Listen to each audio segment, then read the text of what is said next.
These are the people that need rescue right now. Why you worry about Prince Johnson? Who is going to a Sunday, he walking slow, like Toto? Why you worry about him? Rescue your nation. Look at the hospitals. Look at the schools. Bring the teachers back into the classroom. Look at the behavior. Look at the gasoline, the roads that are being built. People can't get from one village to another. Those are the things you promised in your first 100 days. War crime code should not be in your 100 days. Take it from your 100 days and put it into your 4th year. When you are leaving power and you bring war crime code, nobody will care. But when you have this government in the first 2 months you bring war crime code, all your program will be undermined. Now all of you having confusion. Oh, we're gonna tie them up, we'll get on to Ghana. Did you talk to Ghana? This was a country that spent thousands and millions of dollars. They sent their children here during the war and they die here. Did you talk to Nigeria? Nigeria sent their children here and they die here in this country, and they continue to insist that the war in Liberia will end. Did you talk to Guinea? Did you talk to Cote d'Ivoire? You never talk to all of these people. They are against you doing what you're doing because Liberia is still fragile. We are peaceful, but we are not stable. This is not a stabilized country. Things are going on daily and nightly. This president needs to listen and to watch and to analyze. War crime code, move it from your agenda now. Move it from your agenda. The Constitution does not allow a white man to be citizen in this country. No white man is supposed to be citizen in this country. And you know who passed the first law? It was our brothers who came from America as slaves. And they said to us, the settlers, the originals that they met here, they said, the white people are bad people. The way they treated us. So we came back now, we are free. But no white man should be a citizen in this country. Another question. Thank you, Mr. Chairman. Mr. Nuri, how are you? Are you on drugs? No, sir. Have you taken a drug test? No, sir, but I'm prepared to take one. I'm prepared to take one now. Right now, I'll take one. Are you sure you're not on drugs? Right now, I'll take a drug test. I'm not on drugs, sir. Have you taken drugs before? No. The president said drugs will be public enemy number 1. The president who has nominated you has taken his drug test to the vice president. Why have you deliberately refused to take your drug test? Honorable Senator, I have not refused to take my drug test. As I said, and I say again, even right now, if it's available, I'm ready to take it. Why now? Why are you disrespecting the president? I'm only a nominee. Have you done your asset declaration? I'm only a nominee. I have not done that, sir. So the president declared his asset, you refuse to do yours. The president took drug tests, you refuse to take drug tests. I haven't refused to take drug tests. I haven't refused to declare my asset. The law requires, as an official of government, for me to declare my asset. And when I become an official of government, if confirmed by you, sir, I will declare my asset. Do you deserve my vote? Yes, sir. Give me 2 reasons why I should vote for you. The first reason is I'm qualified. The second reason, I'm a son of Bomi, and you are my representative. Senator. So, okay, I'm looking at your education qualification. I see you have academic qualification. I see you have 2A degree. Then I see University of Liberia on-off. What do you mean of on-off? Honorable Senator, I don't only have 2A degree. It should have been full actually, but I have 3. That's what I'm reading. I brought them with me. It's on my credentials there, you see 3. One is in general education, one is in social work, one is in political science. I also brought my bachelor's degree, my honor society certificate, and those documents are accompanied by transcript sealed by the various institutions. So if you request them, sir, I'll present them. You want to show me where they have political science on that the government gave us? Yeah. The bachelor's is right here. No. What you give us, I see general education, I see social work, okay, University of Liberia on-off. I don't know what you mean on-off. No. When I attended the university, Intelligence Agency (FIA), Dr. Rennie D. Jackson, former superintendent of Bone County, amongst others. While we welcome President Bwaka's determination to follow through on earlier statements regarding tackling corruption, we believe that the task force is not appropriate or is not the appropriate channel for attainment of anti-corruption objectives due to the following reasons. The task force essentially assumes the role of the Liberia Anti-Corruption Commission, thereby making it a parallel LACC. And two, the task force is not independent as it is situated in the presidency and includes supporters of Waka's 2023 presidential bid. On the question of the task force assuming the role of the LACC, we recall the following parallels in relation to the LACC out of 2022 and Executive Order number 126. Section 4.1D of the LACC Act of 2022 gives it the power to independently and in the name of the Republic of Liberia investigate and prosecute any and all acts of corruption. Further, Section 5.2J provides that the LACC shall serve as the agency of government of Liberia with primary responsibility for the investigation of all acts of corruption. Meanwhile, Executive Order number 126 provides in count 2 that the task force has the mandate to constitute investigative panel to probe into Liberia's stolen and suspicious assets. Further, count 4 of the Executive Order number 126 mandates the task force to initiate immediate criminal prosecution and civil litigation where applicable on behalf of the government of Liberia. While LACC having primary responsibility for investigating and prosecuting corruption, Centar holds the view that giving the task force the power to investigate assets lost to corruption does not only create confusion but serves to undermine the mandate of the LACC. Yes, sir. A special one from the CEO, stand coming with the spoon. And your boy, Friday the Southern Band. Charges on the beat. To the spoon to get your information.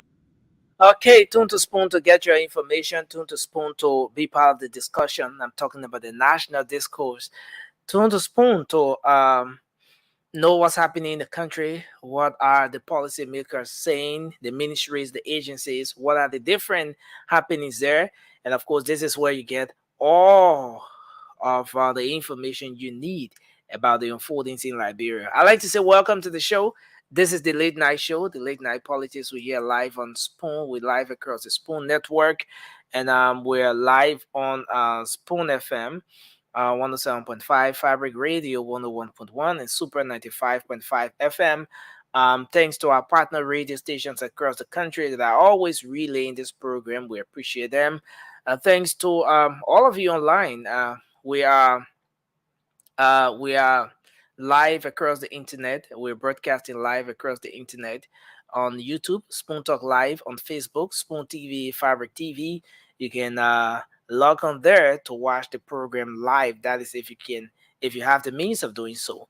But again, thanks for joining us. My name is Nelson Colen. Lots of things to talk about here tonight. An amazing show coming up. Kindly share the program as you come on tonight. It's going to be a great discussion, great interaction. Our apologies to our thousands of followers across Liberia and across the world that we didn't bring the show last evening due to some issues, technical issues beyond our control.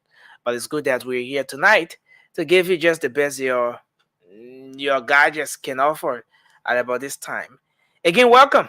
Let me bring on the officer, the great officer, the one and only Officer Hans Johnson. Officer Johnson, welcome to the show. It's good to have you on tonight. Hi, Has Nelson. it been 1 month since you last appeared on the show? Has it been like two, It, 3 months or what? it's been a while. It's been very long. Um, I'm tired. Not with the Okay, show. Not with the show. okay, But okay, I have to give my contribution to the show, being a panelist on the okay. show. Thank you. Yeah. But it's good to have you on tonight. Pleasure. Your camera, are you using anyway? Is it clear? No, it's clear. I was just thinking as to whether there's a possibility of rotating it. Is it, Uh, to make it straight like this? no, Like how? Oh, yeah. okay. All right. All right. Let me bring on our own brother, Mr. Francis Jabati. Mr. Jabati, welcome to the show, man. It's good to have you on tonight. Good evening. Good morning, brother. How are you? Good morning to our people in Yeah, Liberia. it's good to have you on tonight. Yes, man. Lots of happenings in the country. Our guest tonight will be Vincent Cooper. Is that the guy Yeah, that came up that was on the phone the other night? yeah, yeah. Yeah. He's a former firefighter here in Liberia. We're gonna talk to him tonight. He has some very important information to unleash here on the show. I'm glad he's coming back tonight. Yeah, The phone call was good, but it will be good to have him in studio. I yeah, mean, on the panel. and then within time wasn't in our favor, especially looking at when he called in. You know, when he called in, and we were just about concluding the show, and then he wanted to go in depth into other issues he wanted to talk about. Right. Yes, and but it's a good thing that Vincent Cooper is going to be joining us tonight, and then we have some very important issues to talk about here. Lots of things to talk about, but I want us to do our opening quickly. But just before doing that, let me welcome a few of the folks in the comment section. I see Ishmael Walker Saliv is joining us. Sayan Jala says, Nelson, we need compensation.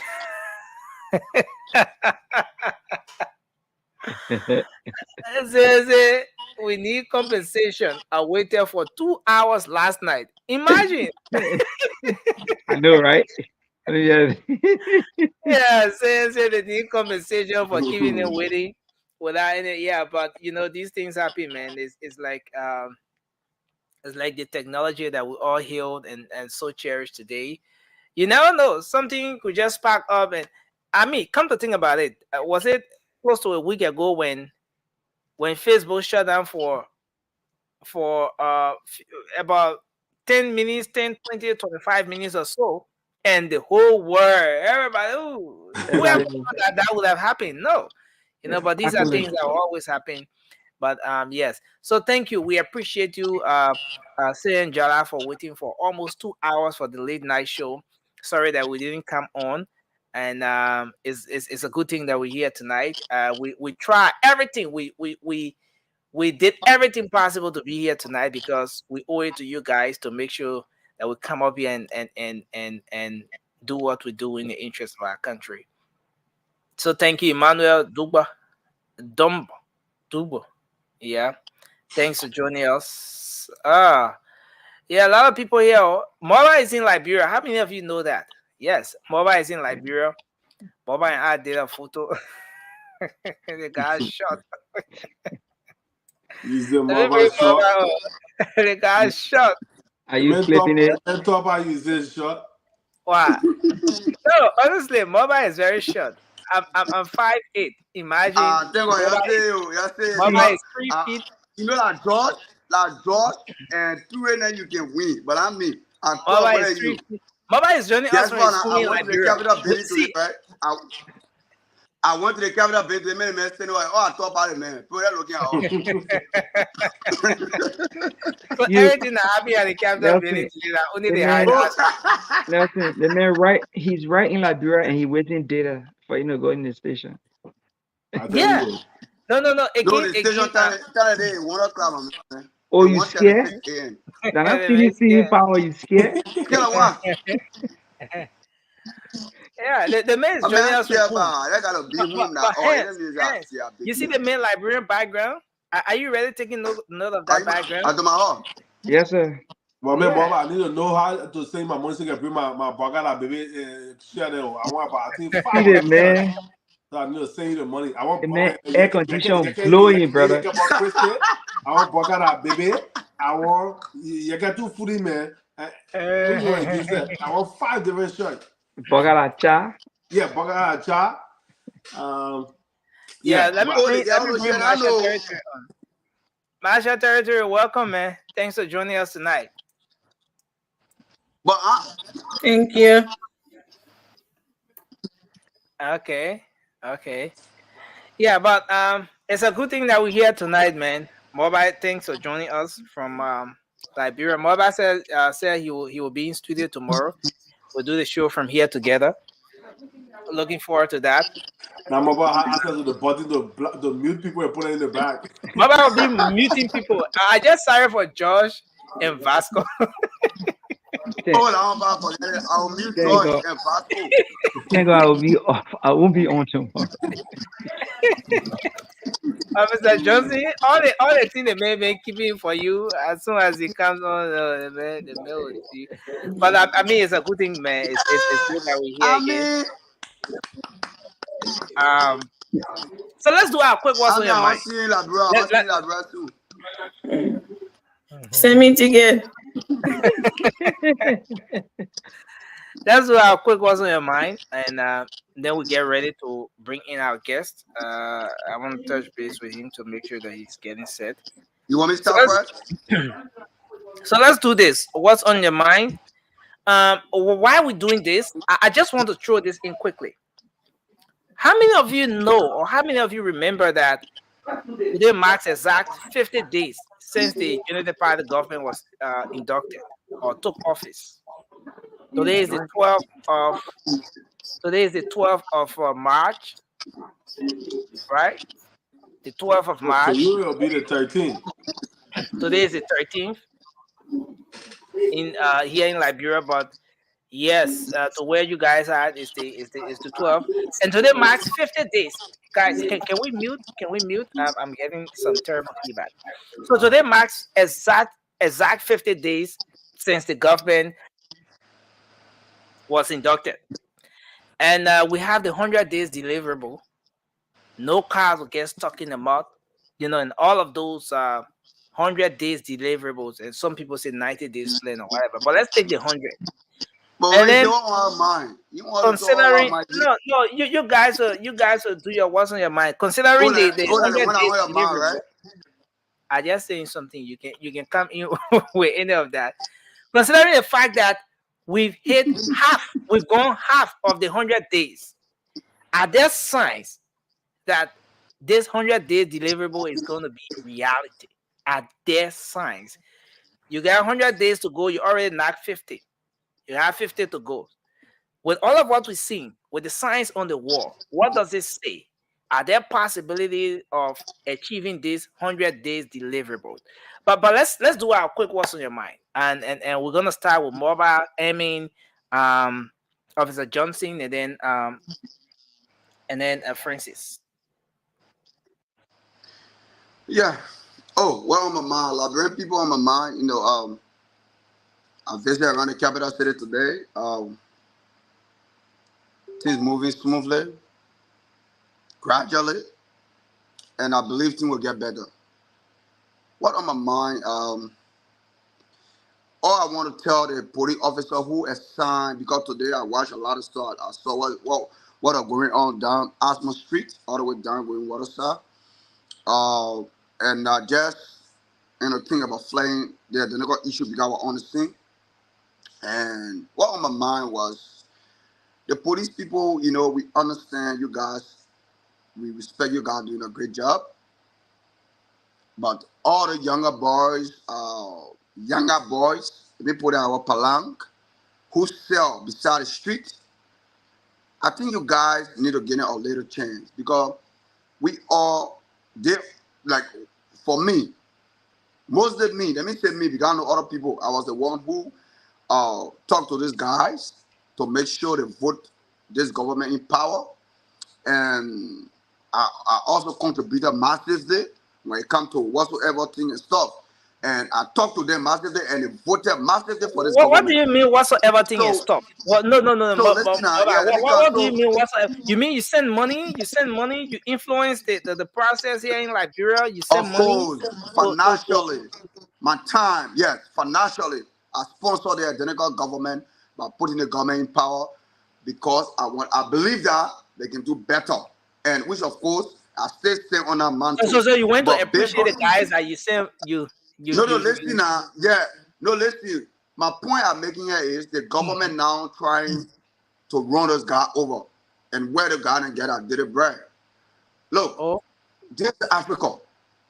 You can implement certain law. Maybe people coming close to the street, they get away. very welcome to the Hey, show. ain't no like people were saying, and you're like, okay, you know what? Y'all move on the street. Y'all do the one. But my point here is, you cannot take that business, that market, you carry it to your office, and you tell them to pay money before you free it. And the money going is not going in the government revenue, but it's going individual pocket. And we don't want that.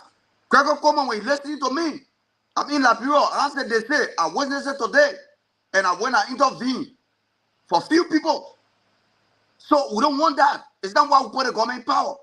The people work very hard and they put the government in power. And we call opponents to vote massively for Joseph Imabwaka. And today someone is enchanted. They regretting. But I had to call, I had to bring count to them and talk to them. Some of them listening to me. But in so, the police shouldn't take that market and carry it to the police station and for them to pay money, which of course, some of them looking for that daily bread. And some of them they didn't get much money to facilitate those type of criminal act, but they can still do it. And all they did that to get our market out. And when they bring it out, how many people buying from them? So we don't want that. Thank you. According upon the Liberia National Police, the people can be on the street. I don't take video today. Because I don't want that to be like I'm that type of person. Take video, post it. No. I talked to Eno. I watched it today. I saw it. I know what happened. So the next time it happens, Gregor, come on. You see me in your office with video. So talk to your men. That's all on my mind. So wait, Mobile. Let's settle this thing that on your mind. You want the government to allow the people to sell free without arresting them, or you want the government to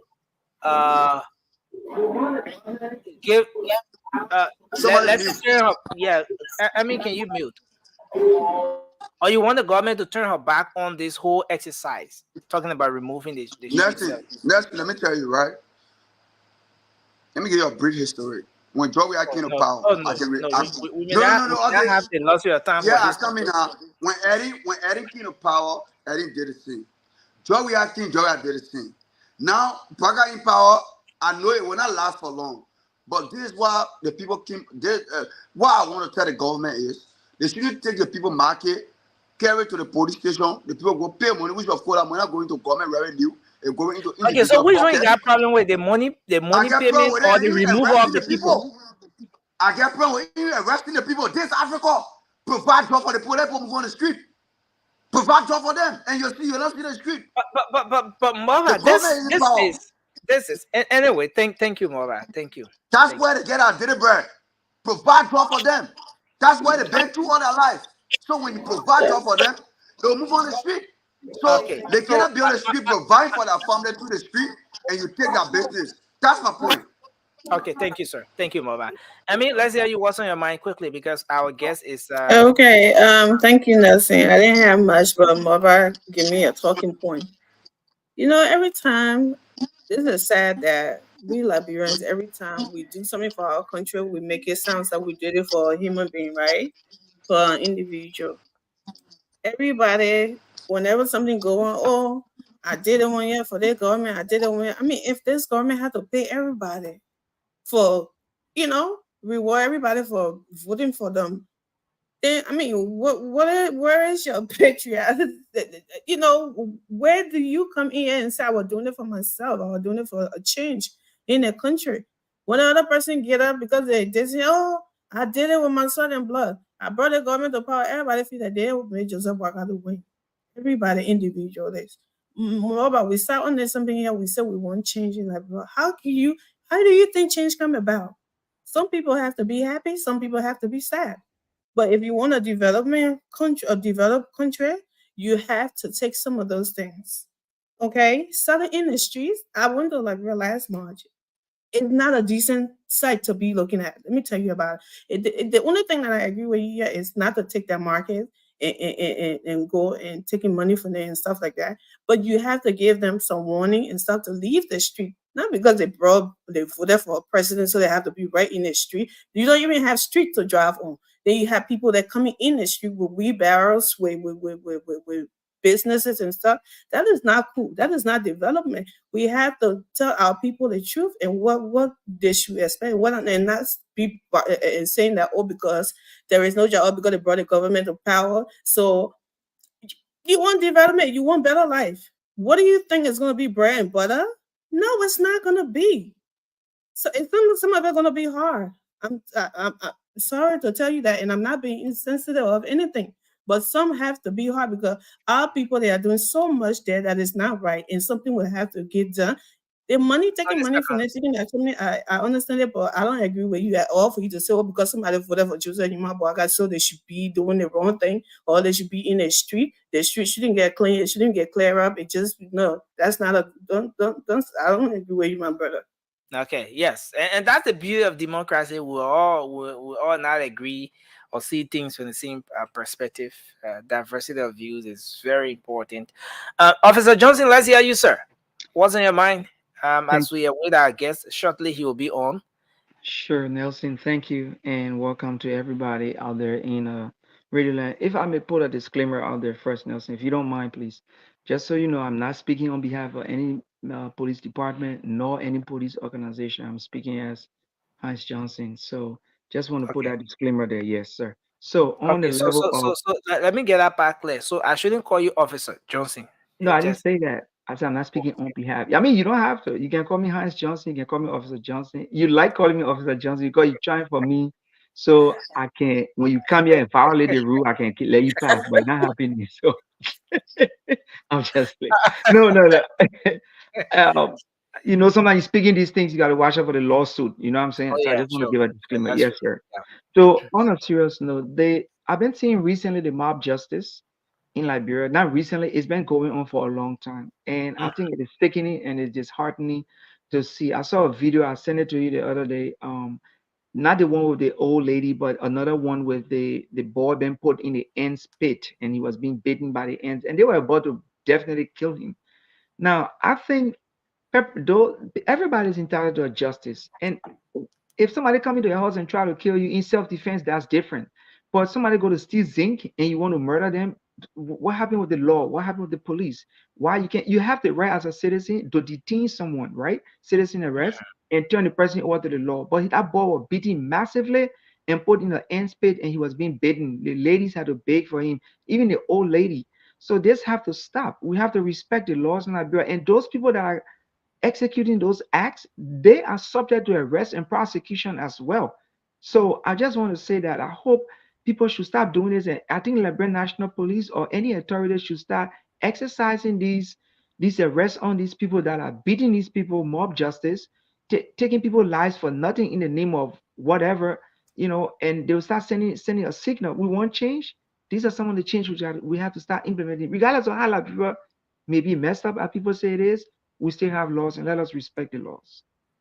Yeah, and Officer Johnson, just before just before you conclude, for the sake of our audience, I just want to show a portion of what you're talking about. This video is very is very important. That it was good you brought this up. So let's see if we can have it. Get it. Yeah, I'm not out to be like this. Yeah. So just sit on there. Sit on there for 2 hours. Sit on there. Let's go. You can't happy. What should do? You can't do it. You can't do it. Come and start yourself. Put your hand up. Put your hand up. Put your hand there. Let's go. You put your hand there. Keep your hand up. Just keep your hand up. Keep your hand up. Keep your hand up. Put your hand up. Put your hand up. That's cool. Yeah. Keep your hand up. Keep your hand up. Keep your hand up. I cannot hear you. Keep your hand up. You cannot hear you. Keep your hand up. I cannot hear you. Keep your hand up. I hear you. I hear you. Let him be there. I hear you. Let him be there. I hear you. Hold it. I hear you. No, let him be up. Let your hand be up. I hear you. Let him be up. I hear you. Keep your hand up. What? Let him be up. Keep your hand up. Keep your hand up.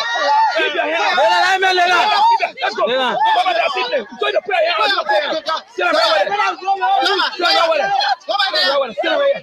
Sit right here. You don't know that, man. Just sit right now. You'll not happy again. You'll not happy again. You'll not happy again. Yeah. You'll not happy again. You'll not happy again. Tell me. And Nelson, that man with the stick. Come on.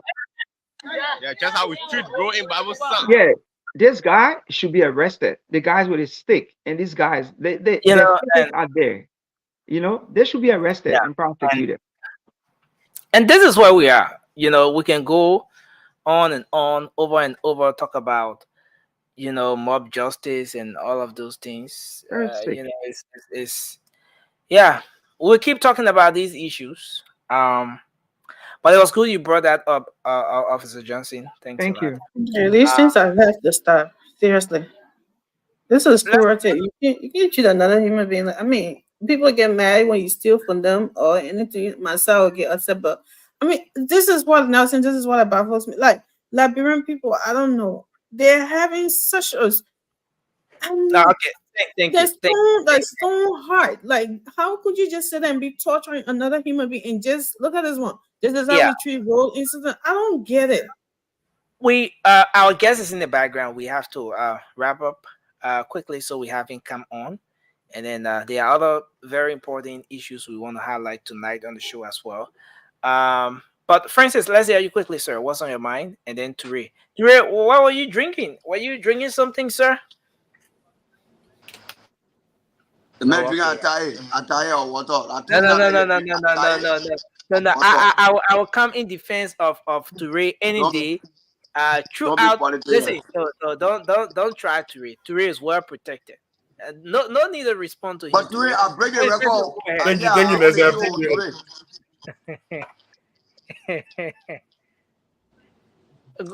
All right. So for me, just I'm just gonna piggyback on Heinz and Mobile was on that mind. For me, that's why I said a few months back, they should bring in, they should privatize the prison system. Some of us will invest in the prison system because people that are in mob justice and the criminal, we should build enough prison and we'll make money. Arrest those people, put them in there, let them be there for a long time, and nobody can build them out, let them rot in there. But Liberia need to know, Liberians need to understand, it doesn't matter if the person committed a crime.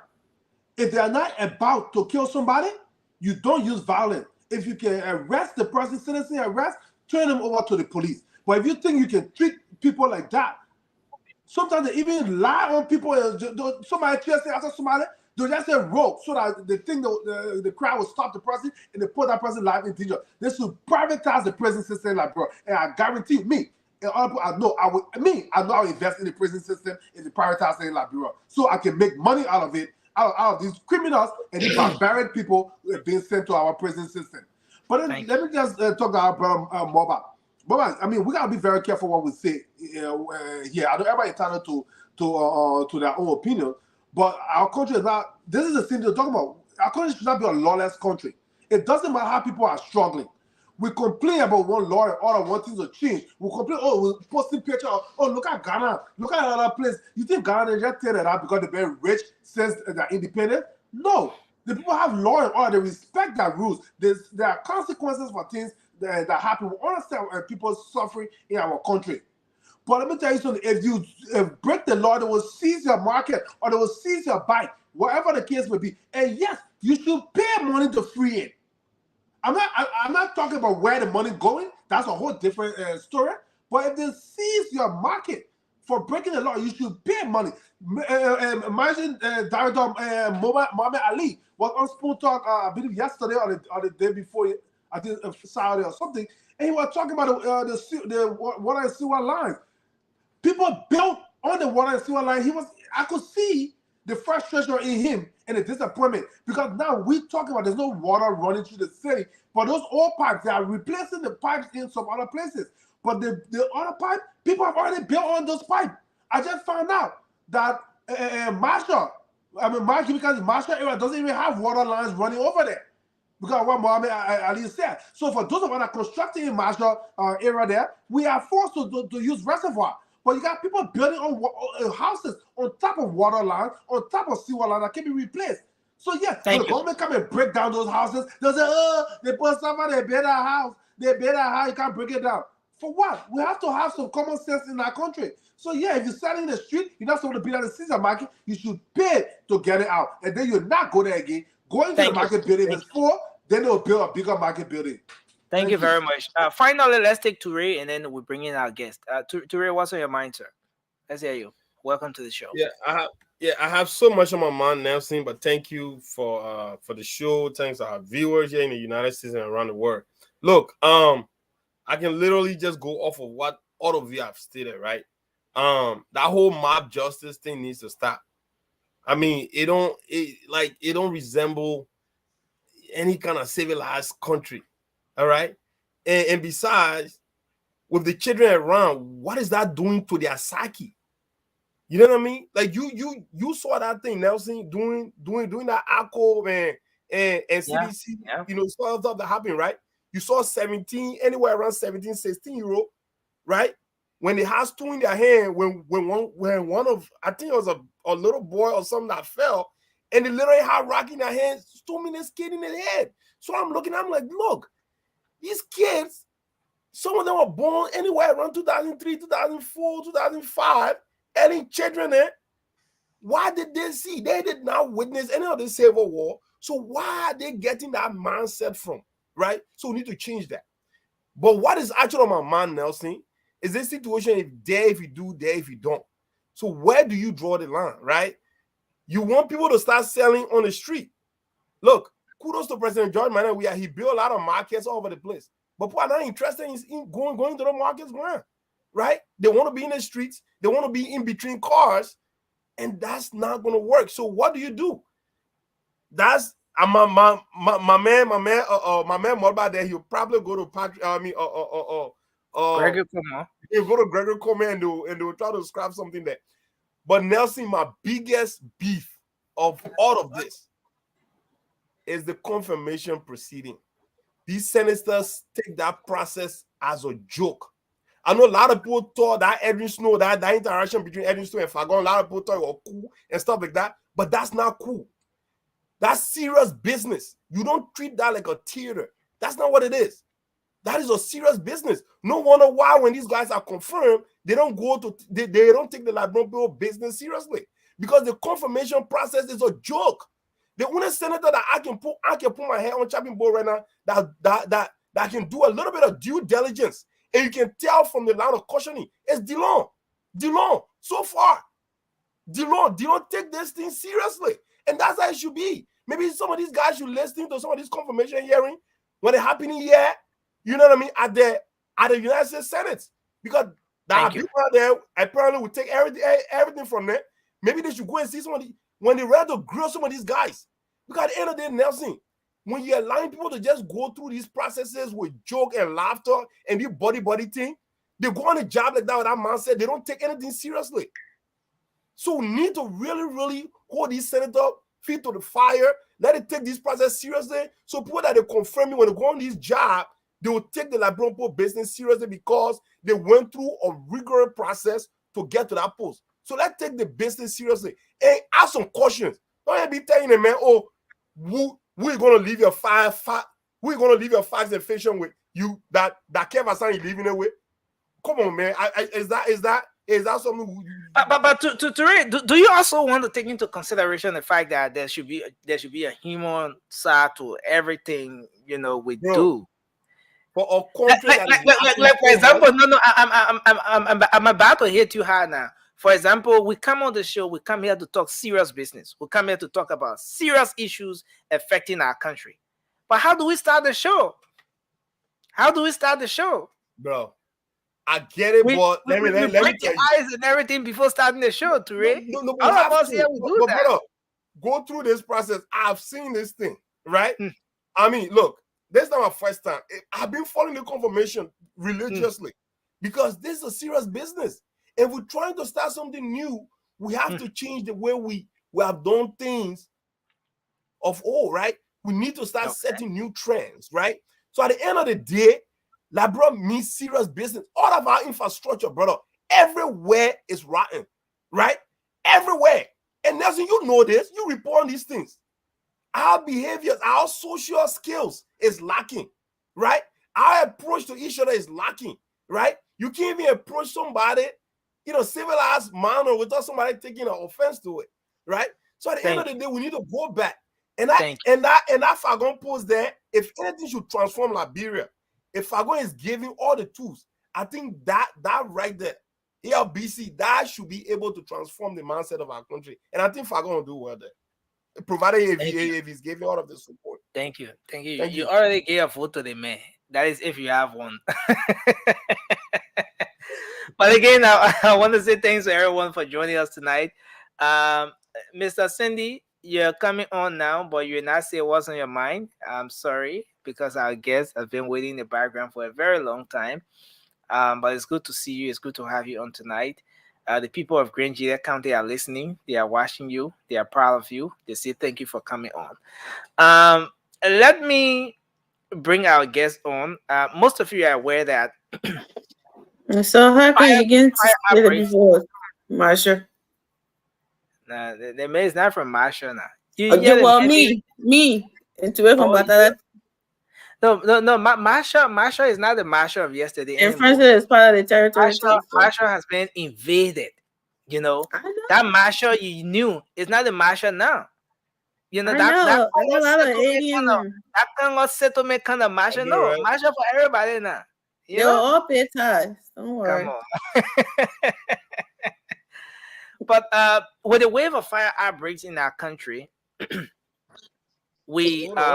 has going on here? Hello? Ture, are you here? Okay. So this has claimed the attention of I'm here. Folks across the world.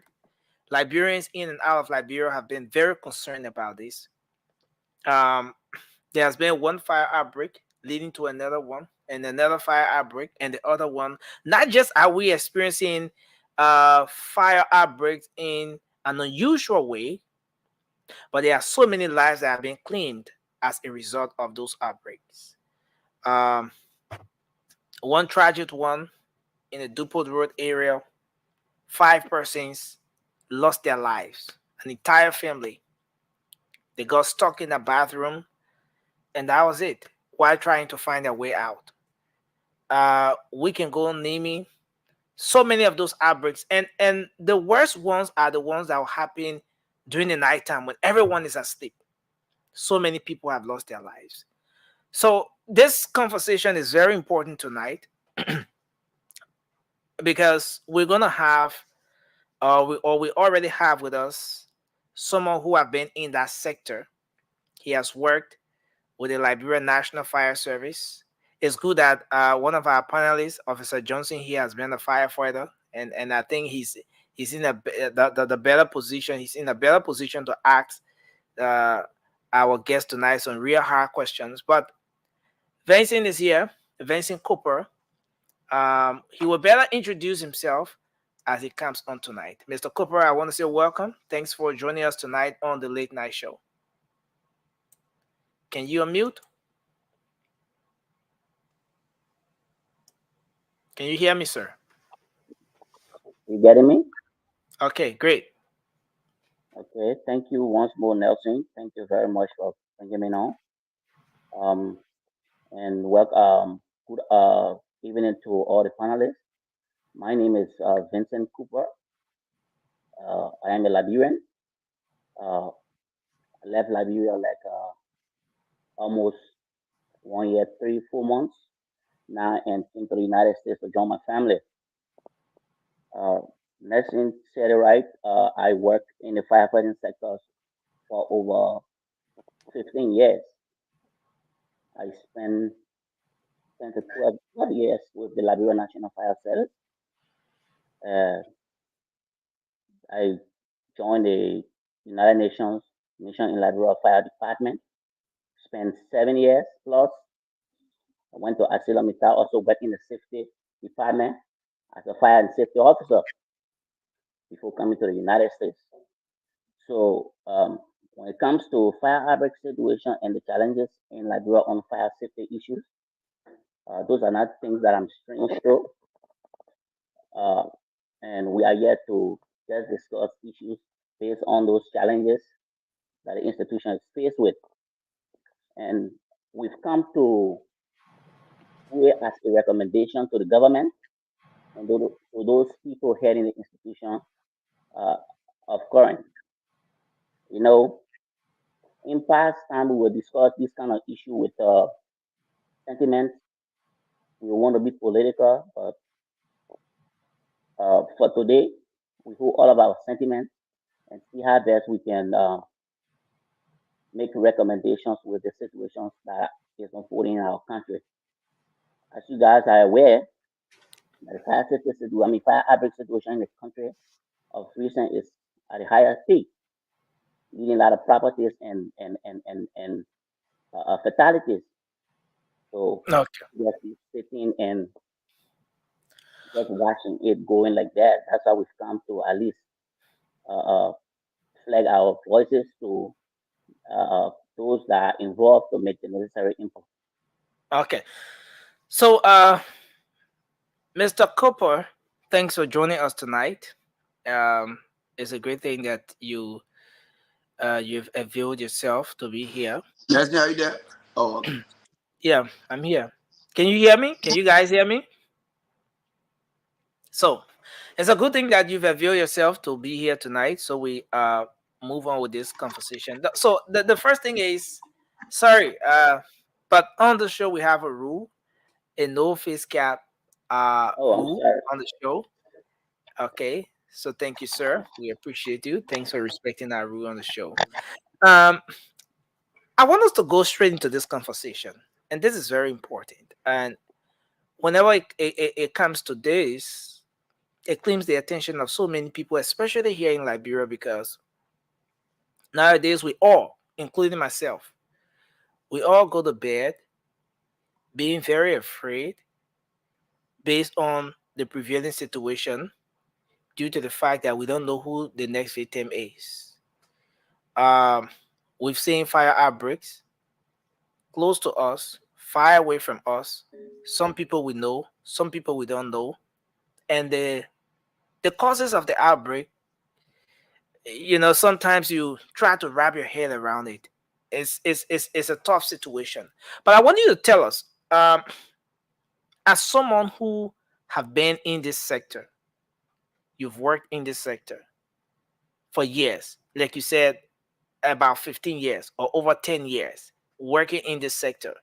The Liberia National Fire Service, you work with the United Nations on mail, you work in the sector trying to save lives. What are the major, using Liberia's own case, what are the major causes of fire outbreaks in our country? You are muted again. Can you unmute? Okay, thank you, You sir. know, right? Okay, so the issue of fire outbreak in the country and majority of the major causes will be most of the time will be electrical fault. Okay. Electrical fault causes majority of fire outbreak, but I say the lack of awareness, fire safety awareness, which should be the responsibility of the fire department to ensure that the public are aware on how to prevent fire is the main problem. Hmm. Yeah, it is the main problem. Look, like I said the other day, in firefighting, there are three main functions. We call it before firefighting, during firefighting, and after firefighting. That is the prevention and on-scene firefighting and the fire investigation. These three things are the main pillars of the fire department. So if you have a firefighting measure, which is the before firefighting, that is the prevention aspect of firefighting, taken seriously into consideration, there will be a fire outbreak, but the fire outbreak will be very less, the casualty will be less, property damage and stuff will be very, very minimal. The reason is that there are things that causes fire. Yeah, there are things that causes fire. We don't have to kind of discuss this thing. We're going into a complete fire science, but fire outbreak situations start at a very small pace. We call that the initial point of fire outbreak situation. When there's a fire outbreak, it starts at a very small pace and grow to a bigger pace, right? So if the public is aware on the sources of fire outbreak situation, they're going to put measures in place to ensure that you will not have any ignition taking place. If for any reason by mistake ignition is taking place, the fire safety awareness also give the public an idea on what to do to curtail the fire outbreak situation. So everybody's supposed to be a firefighter based on how well awareness is done. But we ask the public most of the time, if you are to fight fire, you must only fight the fire in the beginning stage of the fire, and that at that small pace. And all those measures are directed directly into fire prevention. All right, fire start with with initial, the combination of three different elements. That is heat, fuels, and oxygen. Heat, excessive heat at initial point will be able to ignite a fire. In order for the fire to live on, it has to have a fuel. The fuse in a fire triangle is anything that the fire burns on. And the next thing is the fuel. The oxygen. The oxygen will be there to spray up the fire.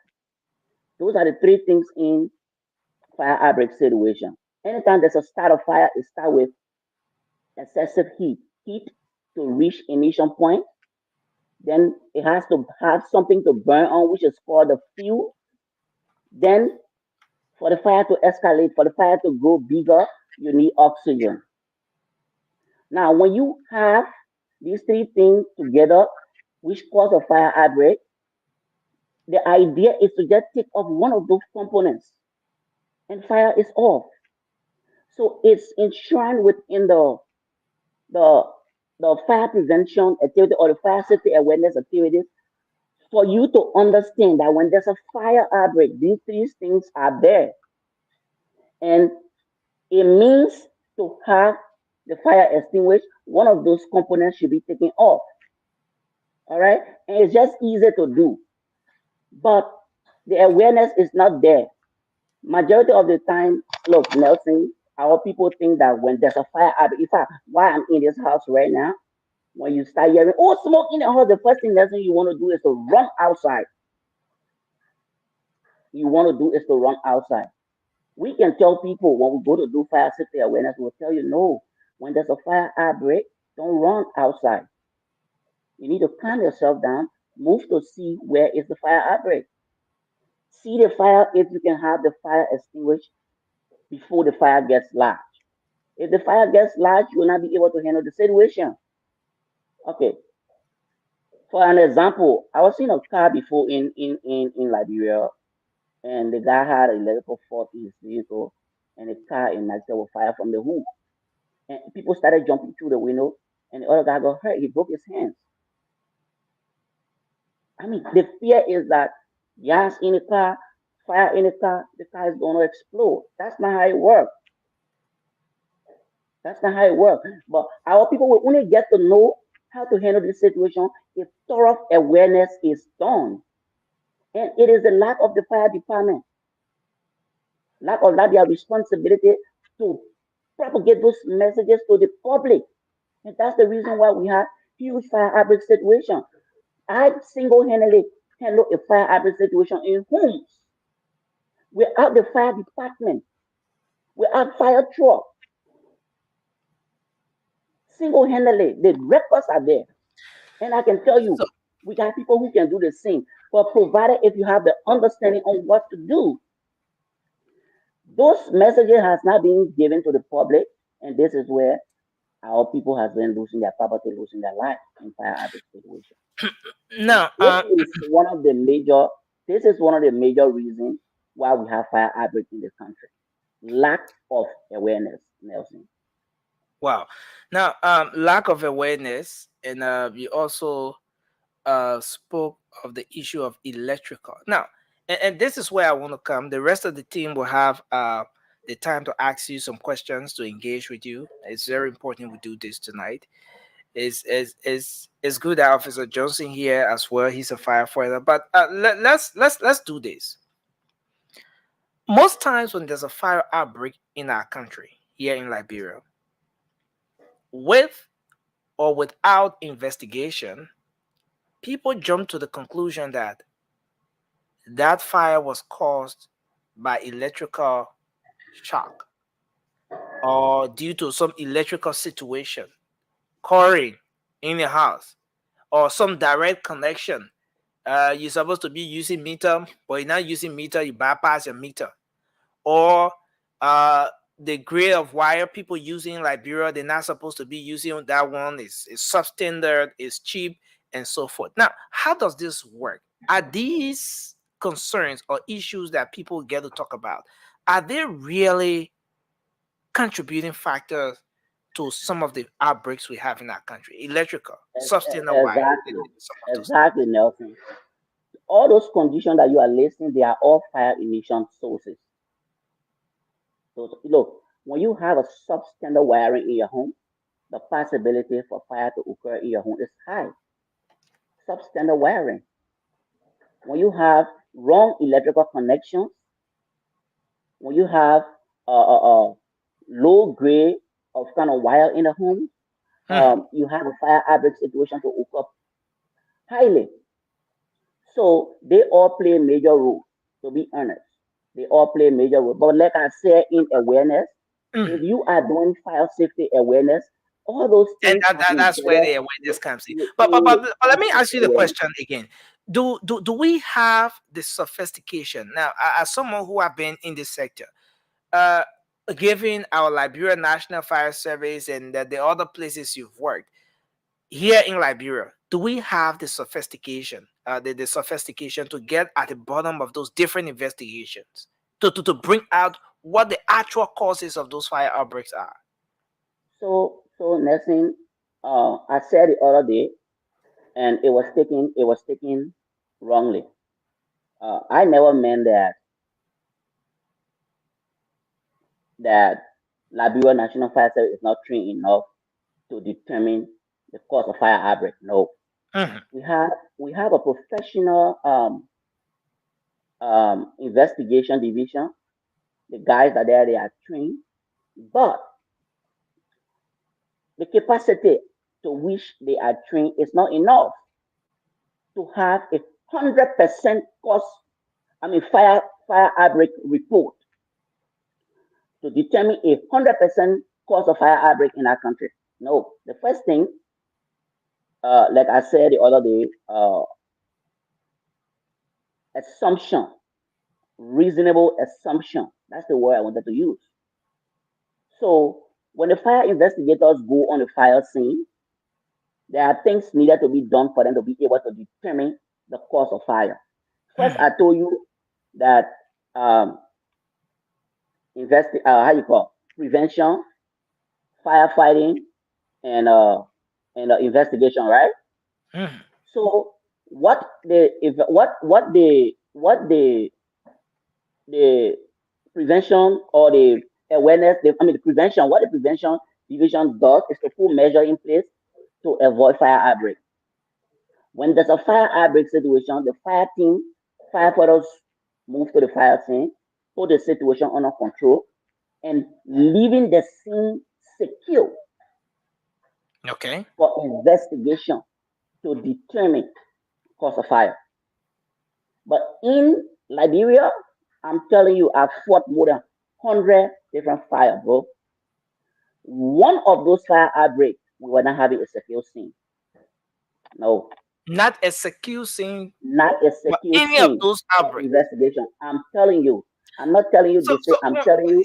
again, So for the sake of our audience, this secure scene, you want to further elaborate on what I will. the secure I will. scene I should be will. like? What? I Yeah. will. I will. So uh let me just conclude a little Okay. bit before I can make a further. So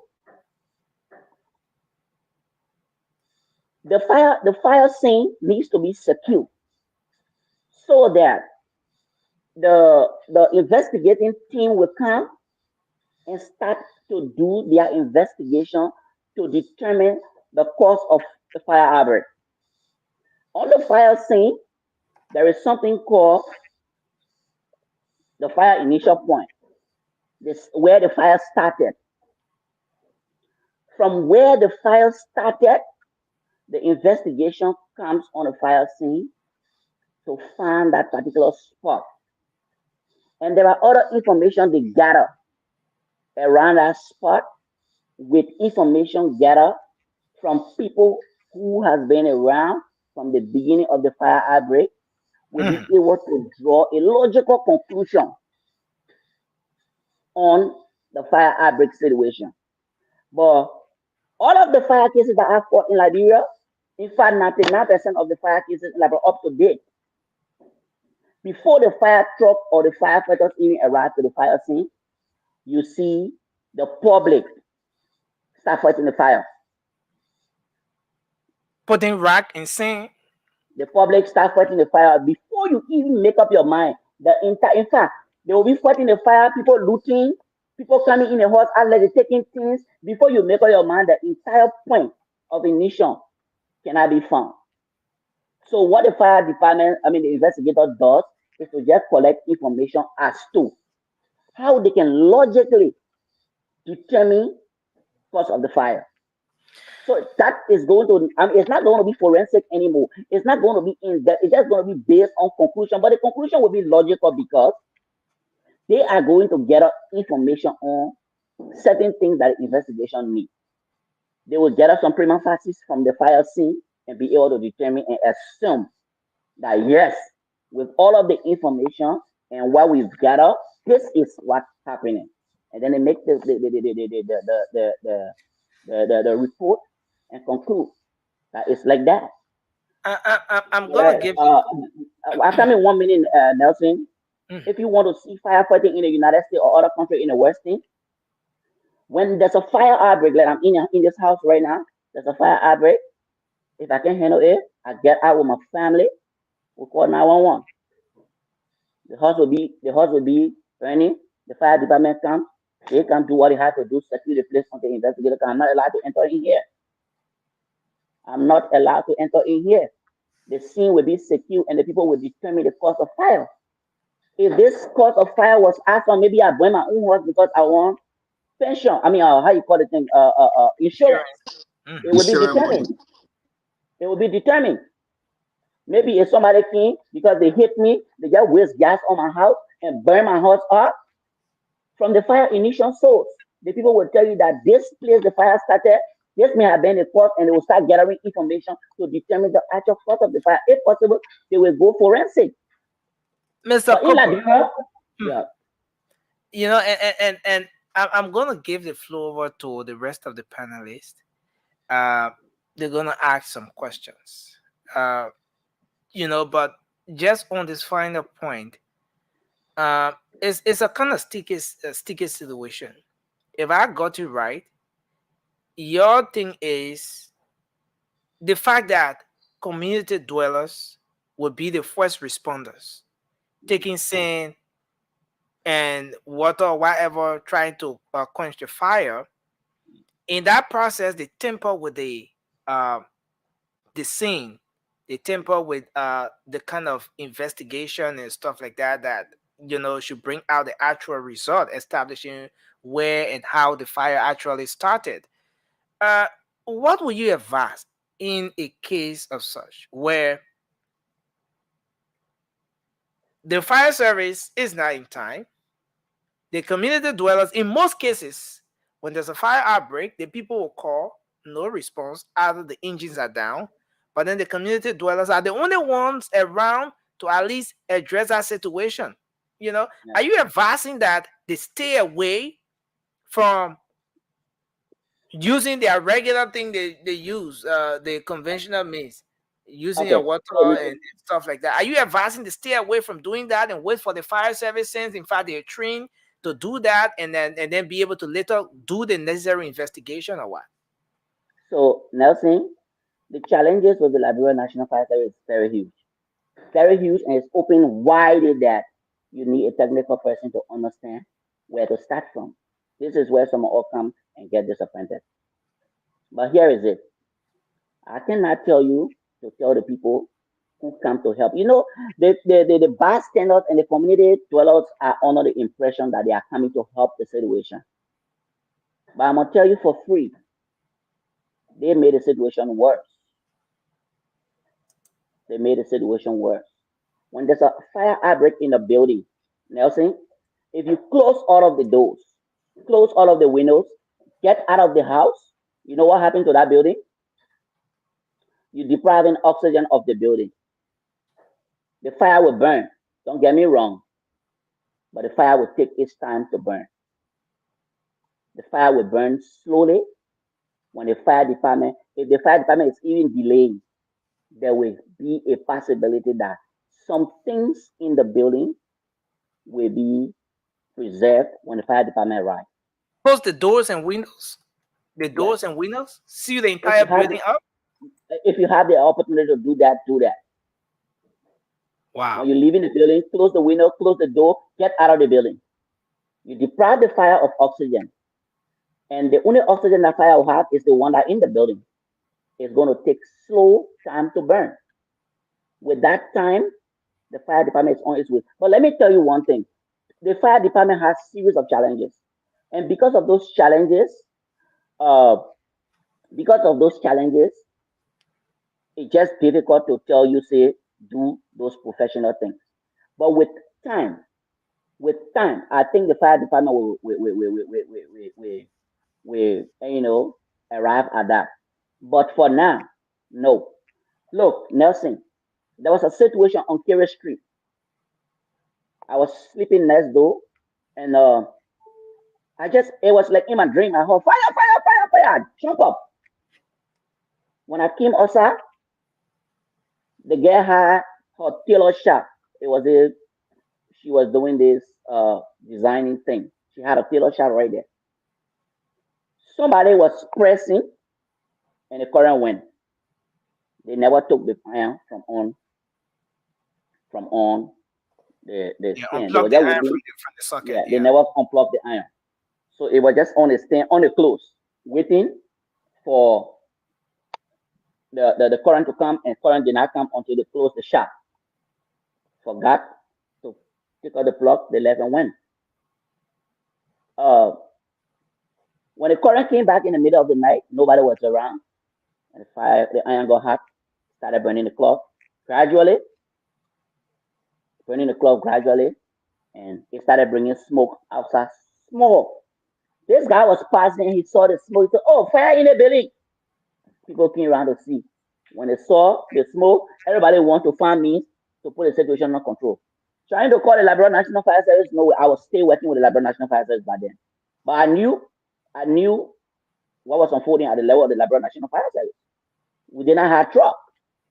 We had one truck there that was just given to the Liberia National Fire Service. It was not even commissioned. So we couldn't have used that fire truck. It was just parking until they can commission it. So the guys kept calling you. If you want to call Liberia National Fire Service, you don't waste your time to call Liberia National Fire Service. I went to the next door store because the place got carried up. Everybody looking at the smoke coming out, just puffing up the whole gradually. So I told them, say, let me get a fire extinguisher. I will move in the building. In the midst of that smoke, I know where to find oxygen and put the situation under control. The guys did not listen. They decided to open the door. I said, if you open this door, it's gonna be a hell. Your wait will open it, I jump in and leave the rest with me. Just when I come to knock the door, open it. The guys were there who I think that they want to help. They wanted to see. I'm saying on Kerry Street. The guys forcibly opened the door. In less than 30 seconds, the fire started hitting the door. Nobody could come. Everybody crossed the road.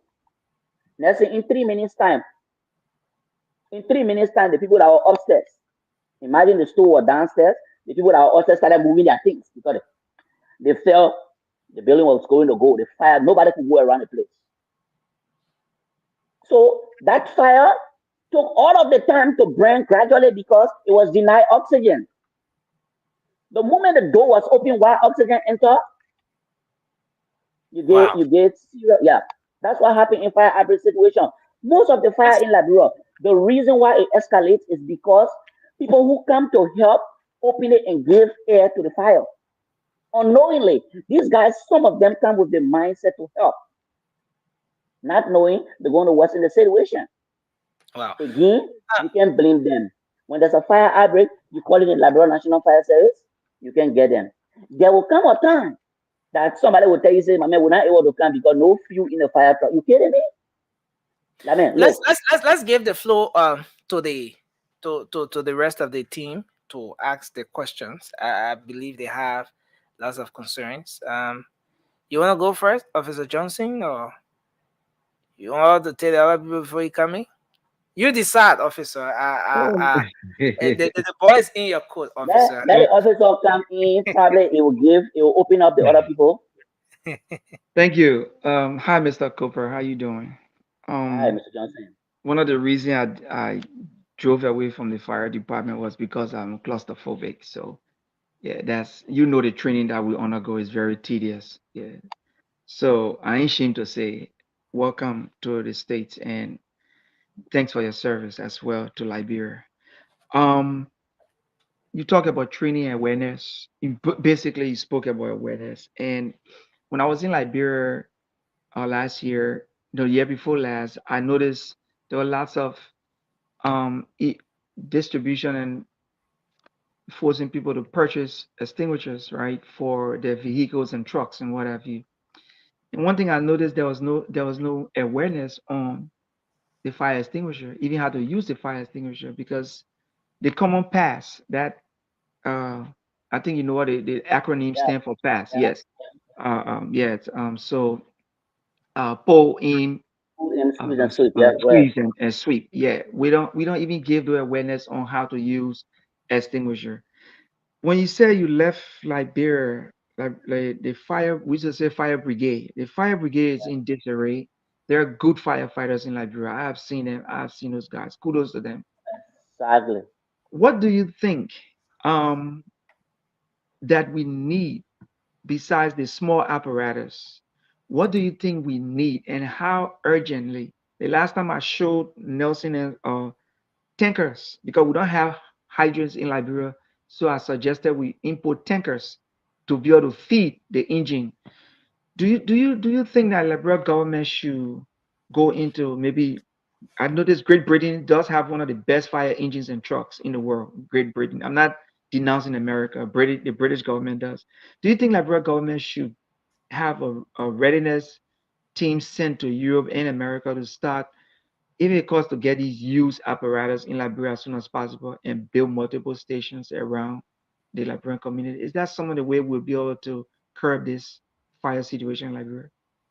Mr. Johnson, this is why we've come on the spoon talk tonight to give this information. Uh, why it is true that equipment at the level of the Liberia National Fire Service is very much important. There are a lot more things needs to be done at that institution. Lot more. Last I think like 3 or 4 years ago, the Indian government gave 6 trucks to the Liberia National Fire Service. 6 trucks. I think since I've been working with the Liberia National Fire Service or since I've been in Liberia, it was the first time to receive a donation of 6 trucks at a time to the institution. When Omeo was leaving, through some of us instrumentality, because we made the case. We made the case at the United Nations mission in Liberia through our bosses to ensure that Liberia National Fire Service is assisted. Uh, they were called for tankers. I think, if I'm not mistaken, they got about 5 or 6 tankers to support them. And this is one of the major problems in Liberia when it comes to Liberia National Fire. I mean, the problems are so many, but that's one of the most important ones. The country does not have a refill source for the fire truck. Imagine the fire truck take 1,500 gallons of water. In less than 3 minutes, you can discharge the 1,500 gallons of water, depending on the kind of hose you use. True. The various So, type of alarms. yeah. So, the truck take 1,500 gallons of water. When you go to a fire scene where the whole entire house is engulfed, and then you take the 1,500 in less than 5 minutes time, you spray all the water and the fire is now off. You need to go refill and come back. Before you come back, the fire reignite and nothing is left. Mm-hmm. Wow. And sometimes the fire truck will go to refill, they will not come back because they do not have a refill source. Yep. At Omeo, look, on so many occasions, ask anybody that was in Liberia, when there's a fire outbreak in the country, and the Liberia National Fire, look, don't get me wrong, there are 3 dedicated and vigilant firefighters at the level of the Liberia National Fire Service. I was trained with some of them. It was Liberia National Fire Service that trained me. But the guys will go on the fire scene when they're fighting fire. They're using all their energy, all their effort. When all male fire service arrive on the scene, you see the public clapping. When not even discharge 1 gallon of water, then the public is clapping for all male fire service. Why you think was this happening? It was happening because when we were arriving, we were in a full gear. All our protective gear, you see our bunker suits all plain good, SCBA, you can even see our face. And when we move into the fire scene, we're going to attack the fire to the base of the fire. And before you make up your mind, the operation is over, we're going back. Liberia National Fire Service is not being prioritized. Government got a major role to play. No, sometimes when I see these things, I get emotional. I get emotional. Let me be honest. Government is not treating the Liberia National Fire Service well. Yeah. They are not. They send those guys, you know what it means to inhale toxic gases from the fire, from the fire outbreak situation? The people are killing our brothers. Yeah. And some of the reason I personally left the Liberia National, when you attend a firefighting training to become a firefighter, that's where your passion goes for the fire service. Mm-hmm. But when you come to actualize that training, you get so discouraged, and I left. And I could not find another job anywhere. I was not applying for another job anywhere but a fire department up to this time. Only when I came to America, I started working in another entity. But I'm telling you, our brother go to attend a fire outbreak situation. Unprotected. The guys will be in the smoke and they inhaling all those toxic gases. You know what those things does to your inside? In America, yeah, if you do one fire training in the United States, they will tell you, say, never ever in your life. In fact, we were trained by Americans. I work with the United Nations, and they send people from New York, from the Department of Security and Safety, to train us, and they told us never ever attend a fire scene without your protective gear. In fact, they will tell you when they're training you on the SCBA, they will tell you in a fire outbreak situation, this is your life. Don't Your share life it. depends on the SCBA. That's why you need to protect it. For our brothers that are down there in hearing all this, it's terrible there. But the question you asked, the question he asked, let me just address it. Liberia needs to do a lot. Look, if the directors who been held in fire service are technically inclined to the firefighting operation in our country, it's easy to write project if the government will not give you money. To NGO and organizations around to assist you to buy polythene. They get 750 gallon polythene. You can buy 2 or the 1,000 gallon. Set up 10 different points in those places. Get one tanker truck that responsible to get me passing around filling those tanks. I said Anytime it they the want other incident day. report time, they go, they put up. Anytime the truck go fire, when the other truck moving from there, the other truck coming. And you see the firefighting work is coordinated and it's done professionally. But no way, the guy does not prioritize the institution. Nelson, That's Thank anyone the else you. say reason about why. it? Thank you. That's the reason Yeah, why that Officer institution Johnson, fails you to still have deliver. another question? No, I will let others Okay. have the floor. Okay. Thank you. So, Amy, you have a question? Well, you feel asking most of my question, but I'll try.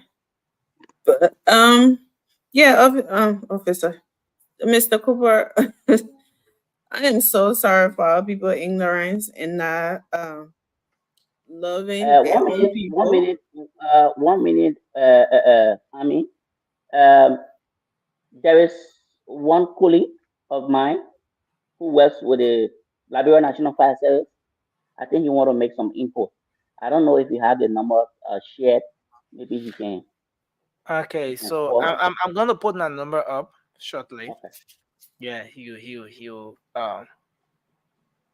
yeah, I'm gonna put my number up shortly. I can share that with you while we're going on. Then he can call in. Yeah, but go ahead. I mean, He's on the phone. okay. So is it frozen or what? No, he was on the phone. Okay. You can go Um. ahead.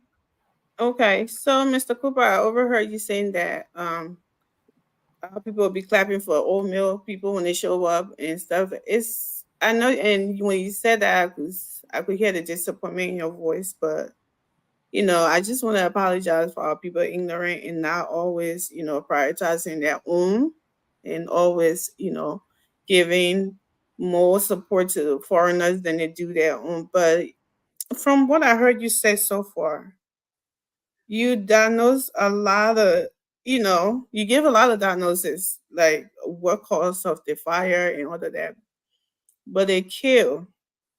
So my thing is, what I really got from what you were saying is that it can be done. This fire issue can be put under control. Liberia has the human, capacity to do that. These burden firefighters, they are there. But the only thing that is lacking is our government is not prioritizing. You don't have the resources to fight the fire. You don't do these things. Is that what I'm hearing? Yes, exactly, exactly. And with I don't know. I don't want to say thank God for the situation that is unfolding, but we've been speaking to a majority of the lawmakers, and we've been recommending to them that they can take on their own project.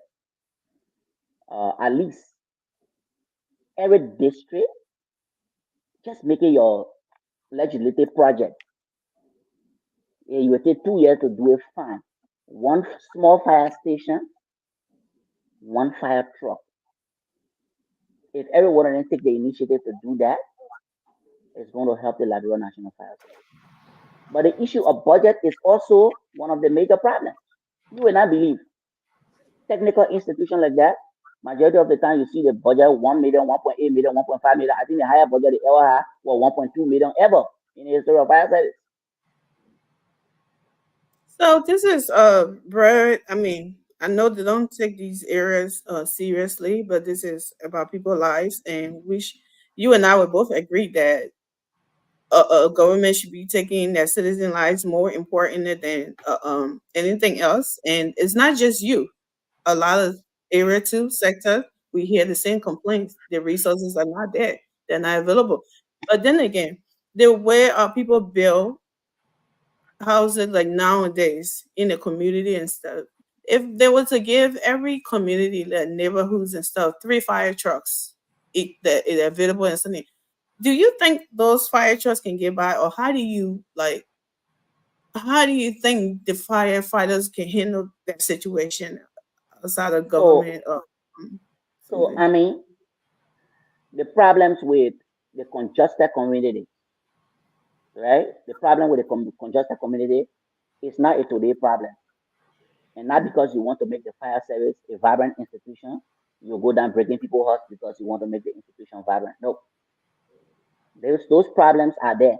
In the midst of those problems, we need to find a way out. And some of the way out we've been recommending was awareness. Like I said from the beginning, if you do a tough awareness, possibility for fire outbreak, yes. But the outbreak will be less, the casualty will be less. Look, when there's a fire outbreak, here okay. For instance, you enter your house and you see you are cooking, you see the whole stove or the what's on the fire involved with fire. Then you run outside. Before you come back, the door, everything open, the breeze carrying the fire, it catch a catching. Before you look at the whole house is gone. If the person know or understand from awareness that when the situation like that, you just do like this and it's done, you're not going to be running for it. You will have the situation, but the situation will be curtailed. And that's our problem. Just see the situation, in the midst of this situation, find a way to solve the problem. Look, uh, most of the time, our fire department buy big trucks. No, for me, as a technical person, I will assess the various communities that I know that a big truck will not be able to go to. The first thing, the truck is big. Second thing, heavy, plenty of water inside. It made the truck heavy. Then you carry the truck in one single community. Buy the 4x4 pick up them. What can pump, okay, 50 gallon. As the fire truck going, you get how they call one tango behind it. When the tango go, you pack, you connect all the who's there is supply that 25 or 50 gallons on it, and firefighting going on. In the midst of the situation, find a way to solve the problem. But no, no. Look, many a time I saw the Liberia National Fire Service say they're doing the awareness. I frown against it.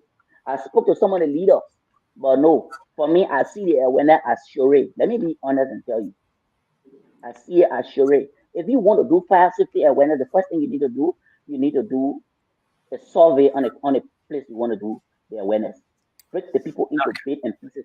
Somebody want to do a fire safety awareness, they take speaker, they put it in their mouth, and the car passes, then they talking in it. How much can you get from that awareness? How much Thank you. awareness can you get? Not possible. We Thank have you, to sir. be situation and make the best out of it. Then we can Okay. get the result. Can I ask my last question? Yeah, so we are seriously running out of time.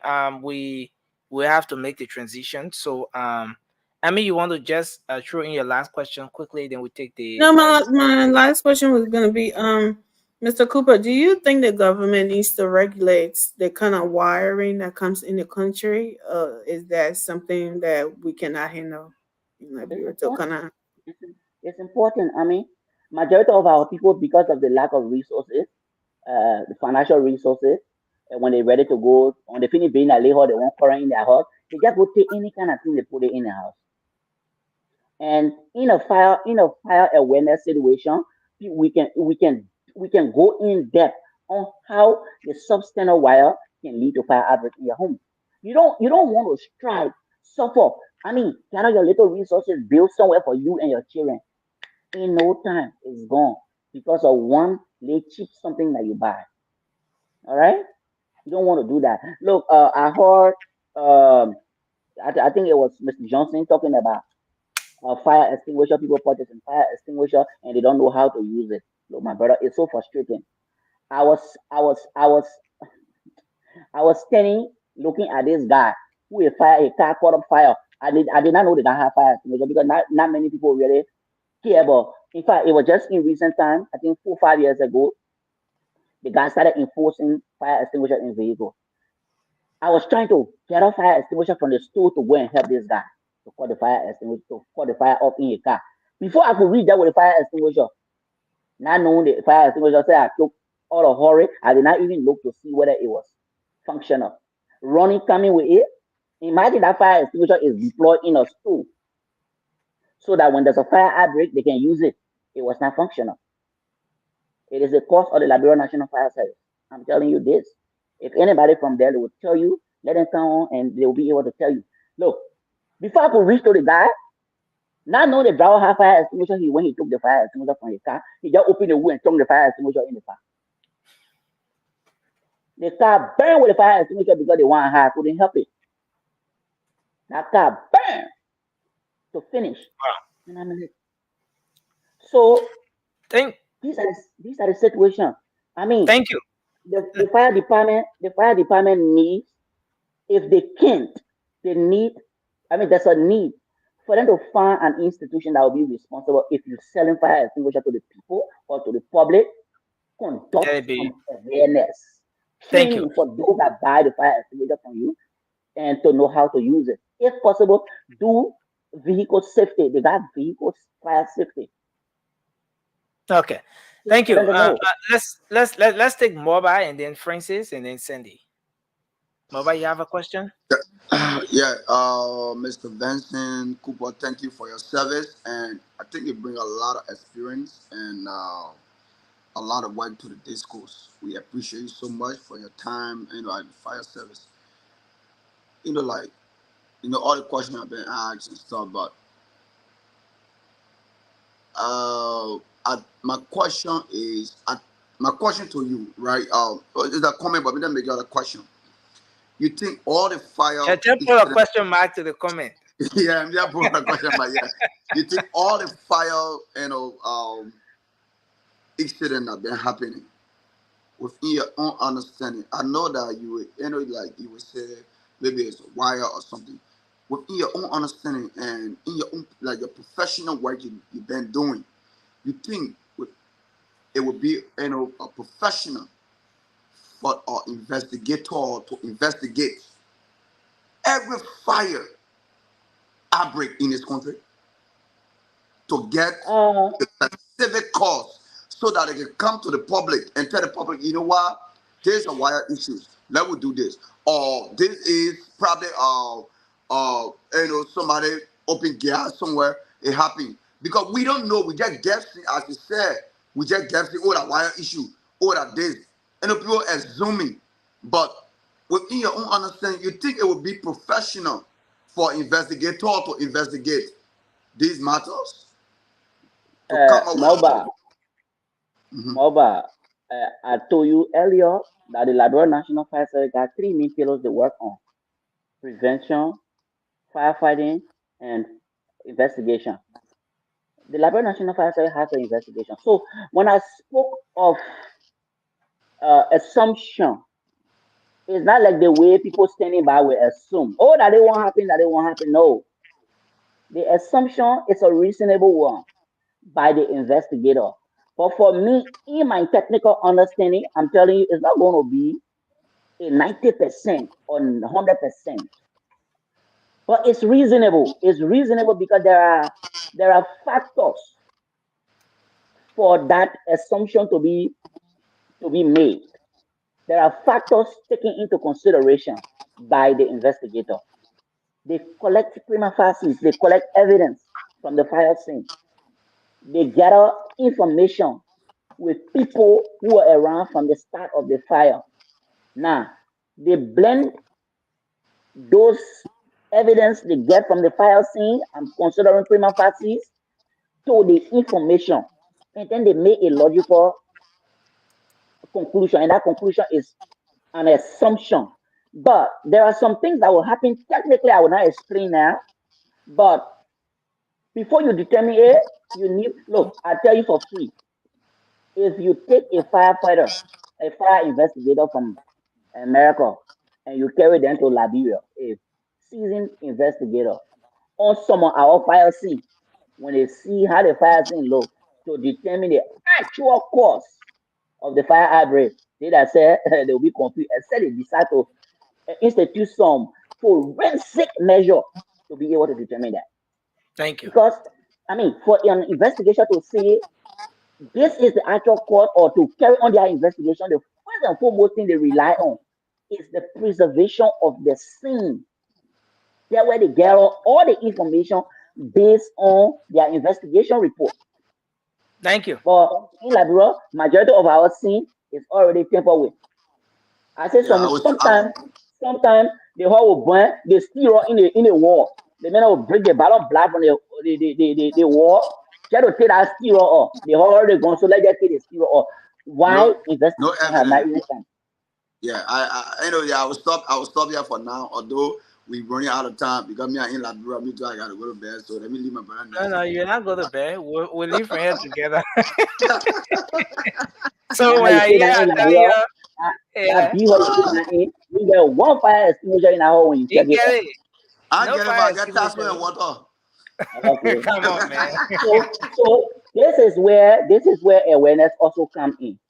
In the situation where you have a class C fire outbreak, you don't use water, nothing liquid. But I said tattoo and water, and I said water. I just said anything liquid because I knew you were going to say tasso. Anything liquid. You don't use anything liquid on a class C, on an electrical fire. Let me say for come on an electrical fire. Industrial. No, no. So what do you use then? We got Say fire what happened to extinguisher. the phone. No, We but got we fire don't. extinguisher. You don't Anyway, want to use. You don't even. You don't. let's bring Cindy and Francis in because the guys Maybe are that's like something for spectators next on the time. show. Next Yeah, time we'll bring one. let's not keep the guys like spectators. Francis, please go ahead, sir. Yeah, thank you, Vincent, for coming back. For me, I don't have a question, just a comment. Francis, you sleeping? I think I. No, Francis is awake. The man is Can you guys hear me? but that's when they come in. Then Francis come in. Can you guys hear me? Well, what is wrong with you? You guys can hear me? We can Now we hear you, can hear you. Princess. I get Baba it. I is get here. it. Let's do it. What's wrong, Mama? All right. Yeah, man. It's But not, anyway, for not me, I green just think little nine. our leaders do not care about the citizens. They don't care if they die or they lost their property. They only care about enriching themselves and fat cats and stuff. Because there's no reason why our country right now, on a monthly basis, is spend over $60 million on salary, right, for civil servants. We know the bulk of the civil servants are like entry level position, and they get paid $150 a month, and they don't even get that money on time. But yet, they're still in the budget. When the legislature passed the budget, they get paid. They allocate over $60 million every month for payroll. So, a used fire truck would be anywhere from $50,000 to $100,000 above United States dollars. I'm not even talking about district, because I think a district consists of more than one city, right? But you can get one fire truck. Let's say Oro is bigger than my city that I live in New Jersey. We have 2 fire trucks. People will say, "Oh, you're talking about America again." America got plenty of money, but we got 2 fire trucks here, and you talk about 5 fire trucks for the entire country. So counties that ain't even see fire truck yet in Liberia. You see, our leaders, they don't care about the Liberian people. They sit on there. They just want to, that over $60 million a month. Who you think, if you got people getting paid $150 a month that they're not even getting it, who you think getting a bulk of the over 60 million plus? The legislature, the ministers, the directors, all those people. Why can't they cut down salary in that country? Wasteful spending is too much in that country. You got people that just go with a professional money launderer in that country. All of the leaders, they are criminals. Because you sit down there, you look at your income. You know the country is suffering. Other third world countries like Liberia, that leaders make sacrifices. You say, before we take this amount of salary, let's make sure our security sector, our healthcare sector is good, our fire department is good. But the people do not care. They sit down there and say, "Oh, I cut them a salary for them to come buy fire trouble. I cut them a salary for them to put drip in the hospital. And I cut them a salary for putting men to get bicycle to secure the people." They don't care. But y'all keep voting them in. I know we got to vote people in office. But sometimes ask them, if I vote for you, will you agree to reduce your salary? That way I must start focusing here now. To put CDC once I put United Party once, put all political party once. But y'all in Liberia, you ask them. Me, I talk about fire bidding tonight because I know Alabama, they didn't care about y'all. But ask the people, when I vote for you, will you pass law, or even if you're a minister, if you, I mean, we don't vote for minister, but will you Yeah, agree to cut your salary? Francis. If they say no, or if they say yes, and they go there, and they don't do it, change them the next time. No, well, any of the payroll, change them. Because if they don't cut their salary, you'll not get money for fire truck, you'll not get money for police, you'll not get money for healthcare. They will fly to Ghana, Turkey, America to get treatment, but you will be dying in Liberia over there. Thank you. Those people are wicked. They are criminals. That's the political side. That's the political side there. You know, I know. Francis, if you are a military, there's no wonder why you didn't join the military. If you were like Officer Johnson, who has the big brother, you know, most times where the way you do yours anyway. But let's take Cindy. Cindy, go ahead. Well, yeah, you don't have to. Miami, you done that recording also? You guys can hear me? Yeah. Okay. Don't be mobile, no man. We can hear you. Yeah, Nelson, you don't have to join the military to have the big brother, just so you know. Everybody can have the big brother. Mr. Cooper, I want to say welcome to the show. Thank you for your expertise on the topic being discussed tonight. Thank you for the time you spent in Liberia serving your country. Like Frank says, I don't have a question for you. The issues you flag are issues that we have discussed on this show before. The diagnosis you outlines are diagnoses that have been discussed before. The issue of fire in Liberia is not new. Unfortunately, the problem is it has not been prioritized. You said that department is being misused, not funded properly, and basically it's just there. But I think community awareness like this is very important. And that's why folks like you who have served that department are needed around to continue on educating our people. That's the responsibility that all of us have, to educate our people. But I also understand my brother Francis' emotional attachment to this topic. I'm emotional as well. Nelson, this is not political or non-political issue. Liberians are dying. Yet we pay people, some of whom have no professional background, beat their way into the House of Representatives or to the Senate and make thousands of dollars. They have no expertise to serve the country and make thousands of dollars a month. You find people like DJ Blue representatives. Call me out if you want to. Come but on, mention names.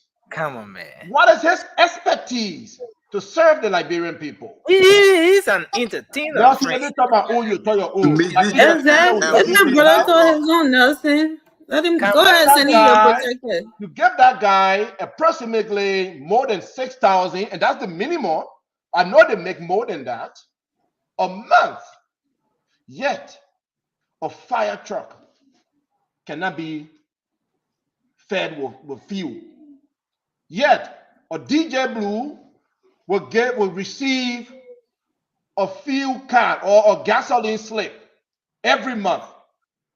70,000. 5 family members will die in a house because a fire truck cannot reach them. And this is not even the family members. In recent time, Mr. Cooper, you have followed, a lot of our families in Liberia are dying from this fire issue. We cannot entirely blame this on the government, but Nelson, our government has a part to play in this. Prioritize this damn fire service department. It's important. The government needs to have their priorities in check. This is not about Joseph Boakai or President Weah. This is about the government of the Republic of Liberia.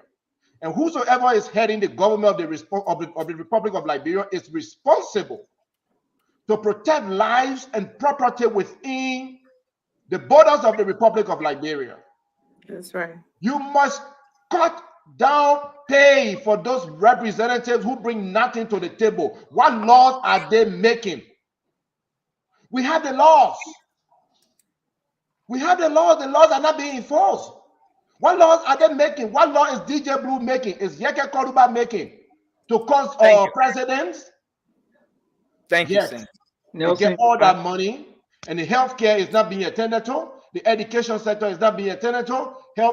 Fire service is not being attended to, and Liberians are dying.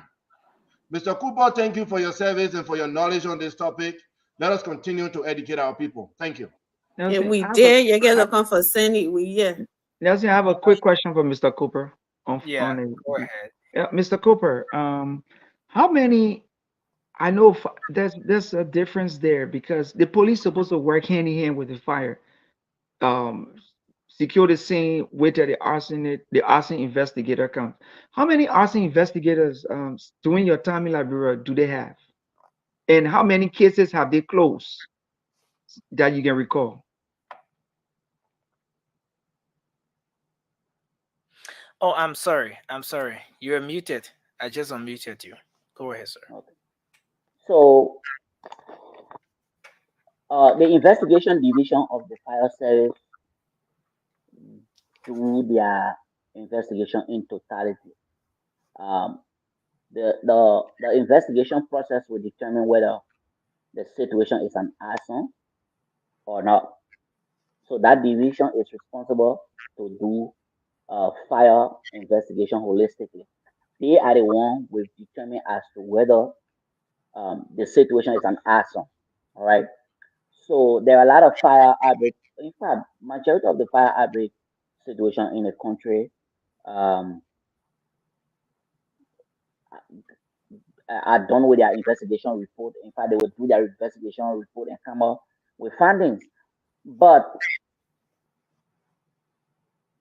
like I said earlier on, 100%, I will not give it for a lot of reasons.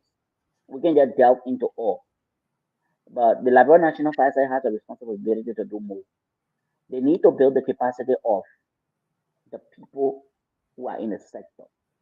Like for investigation, you will not believe the guys will look for their own resources to build their capacity to be able to professionally do their job.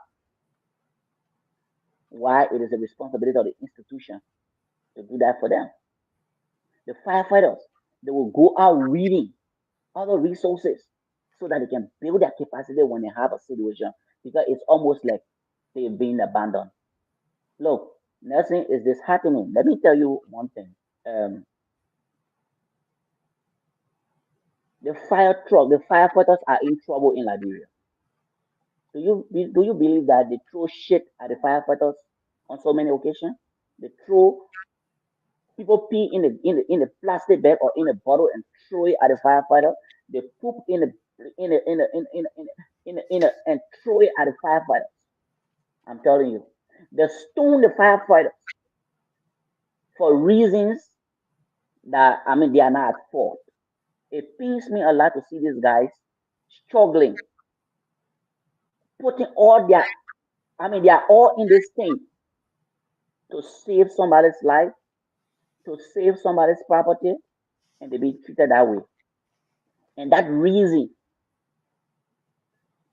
is blame on the institution. I'm not giving blame to anybody. I'm telling you the institution. I don't want to be fire service director. No, I don't want to. But if you make me a fire service director, all the administrative thing will just be done there. The priority will be the operation division of the fire service. Because the guys, they feel the worst part of firefighting. They feel the worst part of firefighting. I'm telling you. These guys go to fire scene and inhale all of the toxic gases. If I send you videos on some of the fire scene, on some of the fire outbreak situation in the country, where you see the firefighter fighting fire and the fainting, you will not believe it. The guys do not have any good insurance to take care of them. When you go to hospital, your hospital amount range must be 3,000 Liberian. That is $20 US. You're not allowed to the maximum bill. My man, yeah. The next time I will pay for the wait, Vincent. When I'm paying, majority of them who in the situation, I'll let them call. The fear is that if they talk, that's why I'm talking. Because if I was there, I wouldn't talk. If I was there, I wouldn't talk. They will fire me, or they will Now they marginalize can me. talk. They government they can talk. We'll No, no, talk for I'm come on, them. telling you come the on, come on, entity. Baba. We'll talk for them. In the You know midst, what put the in the government power? midst, in the midst of the situation the guy faces, they will tell you 3,000. You can cross the wall. I work for Liberia 3,000 National Fire. I had maximum this for situation weather there. on the bill. Wow. Anyway, we'll go to the lines. So many people So want to. before you go to the line, let me just make one little correction from Army. Mhm. I mean, you said our people don't prioritize their own. You don't blame them. The reason why you don't blame them is that when our firefighter, the Liberia National Fire Service firefighter, go on a fire scene, they are finding it difficult to handle the situation because they have their lack of the necessary equipment. So they're just doing the work over and over and lacking the support to do the work. And in fact, some of them will stay in the tire now. Firefighting is exhausting. If you not know, no, the people say if you fight fire for 30 minutes, you entitled to 20, how they call it, 24-hour day off. But it True. does not work in fire service. It does not work there.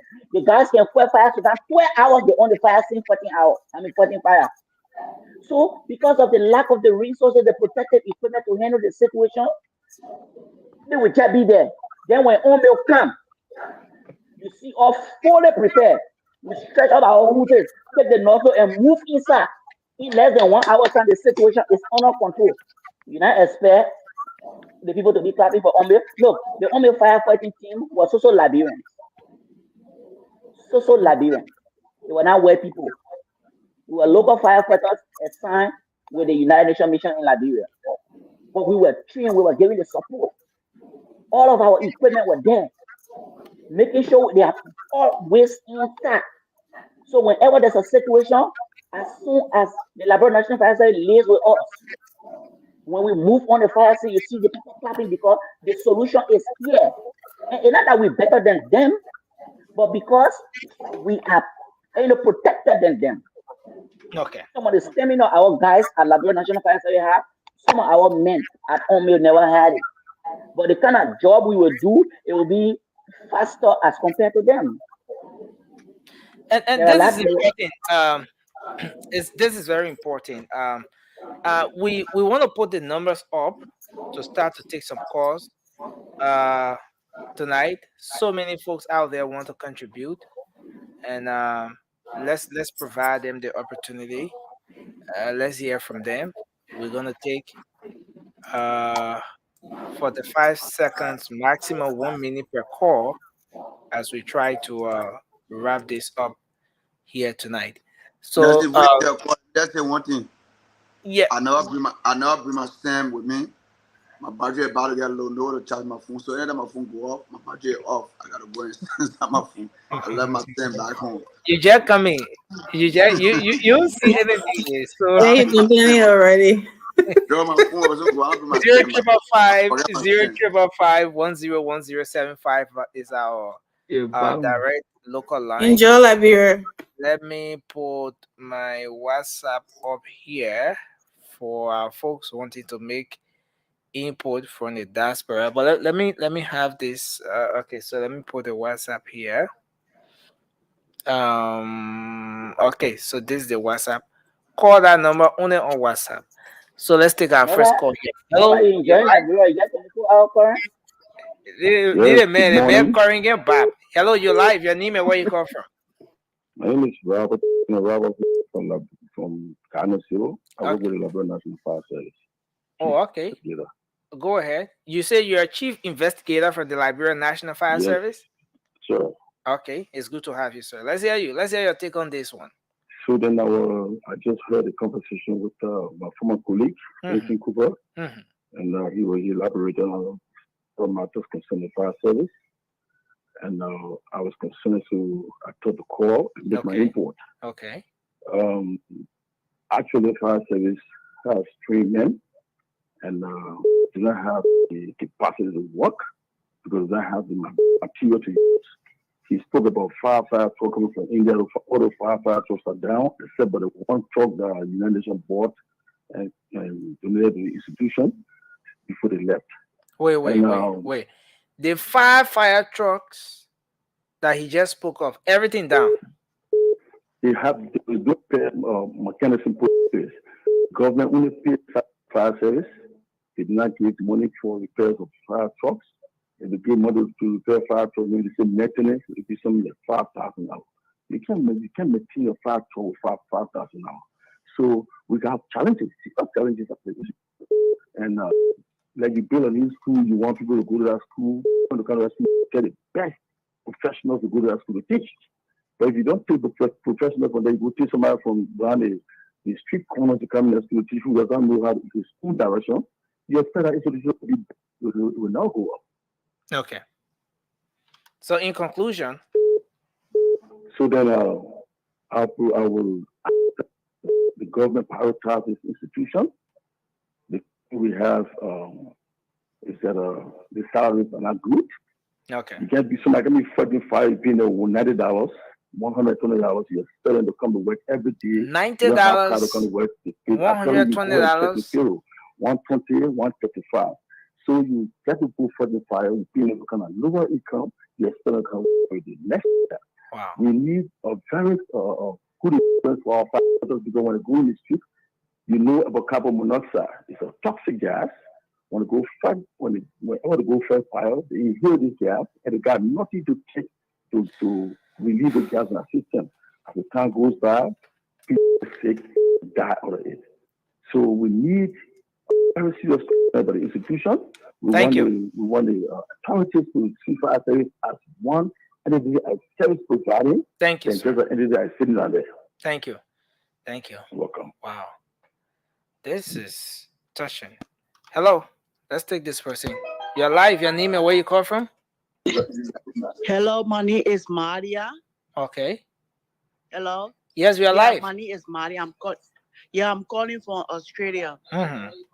My name is Maria. I'm calling from Australia. Okay. What Cooper saying? Yeah, what Cooper saying about the fire? Please, I see you are getting distracted. Can you lower the volume of the gadget you're using, whether it's a computer or TV? Okay. Just turn down the volume completely. I'm going away from it. Yeah, I'm going away from it. Okay. Yeah, what Cooper saying about the fire is true, but in Liberia, every offices in Liberia to have fire drill. They teach the people about the fire when fire occur. In a building, they have to teach you how to turn off that fire. But when fire occur in a building, you have to close the door and walk up. And when the fire service people come, you show them where the fire occurred. So in Liberia, I'm seeing people do that in Liberia. They have to teach people about the fire. Even the fire exposure, they have to teach them about that. Okay. Thank you. Thank you very much for your input. We appreciate that. Let's take another person here. Hello, you're live. Let's hear you. Hello, how are you? Yes, sir. You're live on the show. Let's hear you, sir. Right. Let me say thank you for the presenter for this very good presentation. As I said before when I was on your show, I think the issue with Liberia is you want to just availability. introduce yourself for the sake of our audience, the people just joining us today. You want to introduce yourself, sir. So my name is Kokwa Wu. I'm a Liberian living in Pennsylvania with interest in fire disaster preparedness and management. Okay. And not just in fire, but disaster as it is in Liberia. Today we're talking about fire. Tomorrow we're going to be talking about sea erosion. We're going to talk about climate change. What is happening in Liberia is we don't have a comprehensive disaster policy that we are implementing. So for us to say we need fire trucks, we need fire equipment, yes, that's true. We can also launch the guys in parliament. That's also true. They make huge money. But we don't have a system. Even if we have a system, the system is not functioning. So you can have all the equipment, you can bring everything to Liberia. Once the system is weak, there's no commitment for the government. So government should mainstream disaster preparedness and disaster response in their developmental agenda. Thank you. I have said this, and that this will be my last recommendation. the disaster team need to be repositioned under the Minister of State for Presidential Affairs, because you know why? Disaster is segmented. The response and the preparedness is so segmented on various institutions, and they are not effective. Why it is true that internal affairs is good, why are we placing disaster preparedness and response on internal affairs? For what? What are they doing? So I think we should have a special program on the Minister of State for Presidential Affairs that will address all disasters and not only fire. Thank you, sir. We appreciate you. Thanks for your contribution tonight. Let's take this person. Hello, you're live. Your name and where you call from? Hello, are you there? Hello? Yeah, please go ahead, sir. Yes, I am. Let's hear Okay, you. my name is Jadia Fale Johnson, calling from India. Okay, go ahead. And I have been appealing several times, an employee of the National Security Agency. I have to reach this far to make an SOS call because I've been abandoned and I'm dying in a hospital here in India. And my salary has been stopped for no reasons. And I have been calling the agency without response. They have blocked my number. So I'm appealing to you this morning that let the world or let Liberians know what is happening or what is going on. I'm an officer for National Security Agency, served for more than 11 years, trained in various departments. And I have been abandoned like this. And doctor said I won't make it because of my condition. I keep fighting and keep pushing and keep making calls. There's no response. The first call they made to me what my entire hospital bill is $6,000. They were able to send me $1,372 after all the advocacy on radio by Julius Howard. So I don't know what is going on. So I want the public to know I shouldn't have reached this far. According to them, I shouldn't have gone to journalists or to make a call. But attached to my life, I'm dying. Wow. So I have to make this appeal. I'm stranded. In fact, I can send you photos of my things being thrown out of the house, out of the apartment that I'm living. Wow. Thanks a lot for your input, sir. And we look forward to Nelson, when did you go there? When did you go to India? When did you go to India, sir? I came to India 2023. Wow. Yes. You know, and I have to sell my house. I have to sell my car. I have to sell everything that I depend on just to make ends meet. Every hospital I go to in this place, I spend a lot of money without result. This is the third hospital. Yes. Did the government send him there?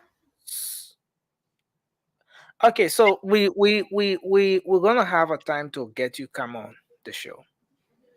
Okay. Please, we're gonna have a time to get Brother you Nelson, on the show. please. His number be taken down, at least. Yeah. His number is appearing here. I see his number up here. Okay. Yeah. But thanks a lot. Yeah. Our prayers are with you, and we will certainly reach out and see if we can have you on the show here. Thank you so much, sir. One last thing. These are things that does not encourage the others to want to be part of security. See what is going on. Man who was trained by Israelis and Egyptians, served for 11 years plus 12 almost, can be treated like this. Deputy county commander on duty got sick on duty. Wow. Thank you, sir. Thank you, sir. We will certainly get to bring you on. We'll reach out to you. Thank you so much. May God bless you. Thank you so much. May God bless all of you in the studio this morning. Yes, I do this thing to appeal to you. Please listen to this. I'm suffering. I'm dying. Please. Okay, sir.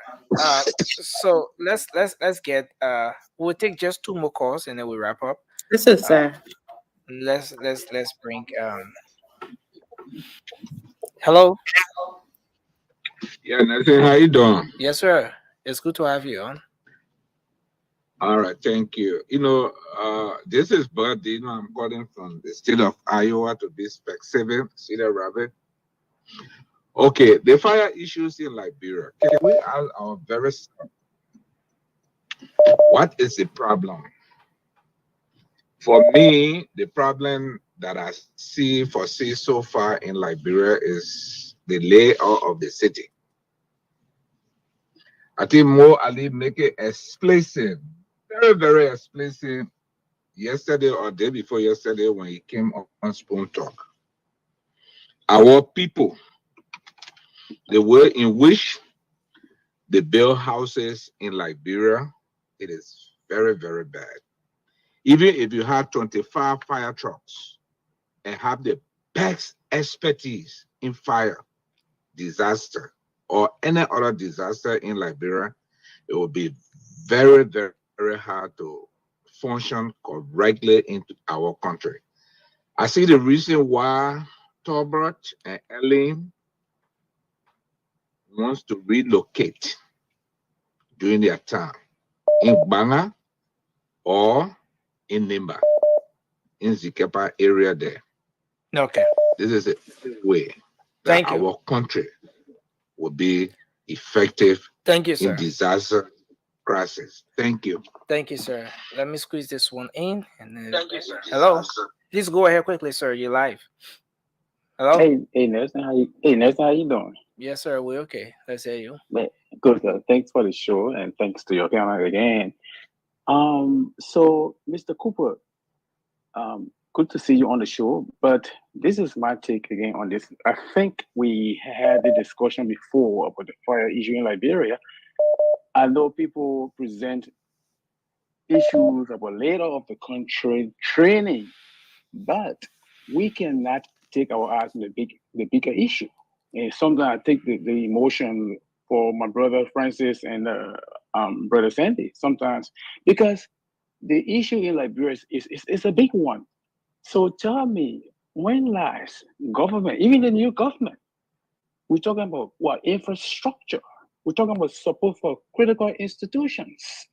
I just heard the other day A.B. Krumah was crying. He's looking for 1.5 billion. I said, are you kidding me? To fight drugs in Liberia, 1.5 million for operational costs. I said, AB, I don't work in the DEA, but I want to ask you to show me your budget lines. I want to ask specifically to show me your operational line within your budget. And I'm sure you don't have money in there. How are you going to fight drugs in Liberia? So it was a fire department. The government has not been able to allocate sufficiently to support these critical institutions. So let's say you got a layoff of Liberia, so good, everything is fine. But the issue is that common fire truck, you don't have it. So there will always be a fire. Even in the developed world, you always got fire. There will be errors. People are going to make mistakes. Fire will break up. But the question is, when you have these fires, how do you fight the fire when you don't have the infrastructure? That is the issue. The issue is not someone is not trained or the country is not laid or properly. Let's talk about the issue. Where are the infrastructures? Thank so you. this continual lack of urgency on infrastructure and support, it is a problem. And it's dragging the country down the hole all of the time. Thank you. When you got folks on Capitol Hill who don't even advocate these things, the senators, they don't talk about these critical institutions. That's the problem, isn't it? And Mr. Kwame? Thank you, sir. Thank you, sir.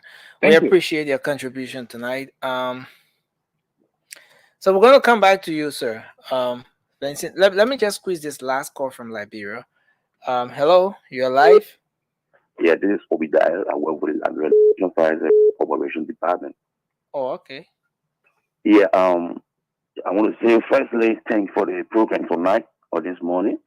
The fire service have good firefighters, but there is no support. Even if I tell you that 3,000 to 4,000 they were for treatment, then you're making $90 as salary. If you got some operational means where maybe you were already sick and maybe going to spend like 15 to 20,000, where you going to get that money from? These are issues that we need to look at. Even though Liberia is not laid or the whole are closed off, no way to go between there to fight fire, but there's nothing to fight the fire with. So then how are you fighting the fire in the country? Okay, now let's say we get a truck. We have 5 trucks. The 5 trucks down. Only one operate. Oh, too bad. Too bad. Too bad. Yeah, The man, Nelson, let me ask that man question. the man gone off. Oh man.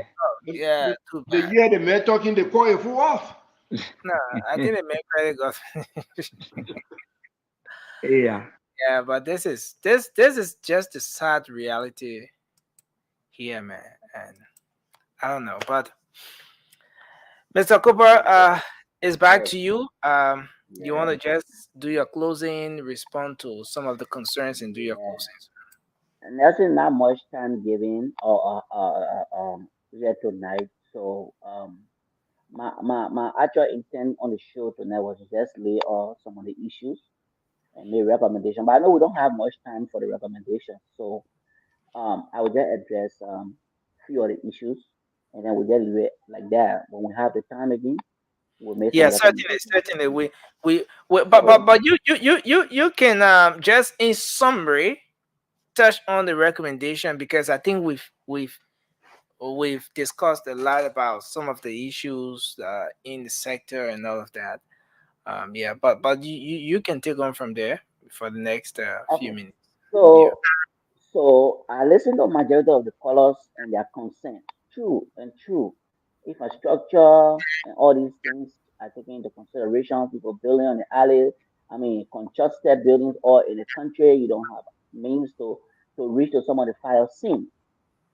But like I said, I mean, even when you look at America that has all the infrastructure, we still have fire outbreak situations. Fire still outbreak in these countries. In fact, fire outbreak in America at times and the horse go down, damaged completely. But the issue of fire outbreak for me is not a problem. The issue of the fire outbreak and damaging properties and lives is my concern. And it's all about the lack of awareness. Look, I tell you, the situation are there. You can change it. And because you can change it, that means you wouldn't fight fire? No. So what we need to do is in the midst of this situation, we find a way forward.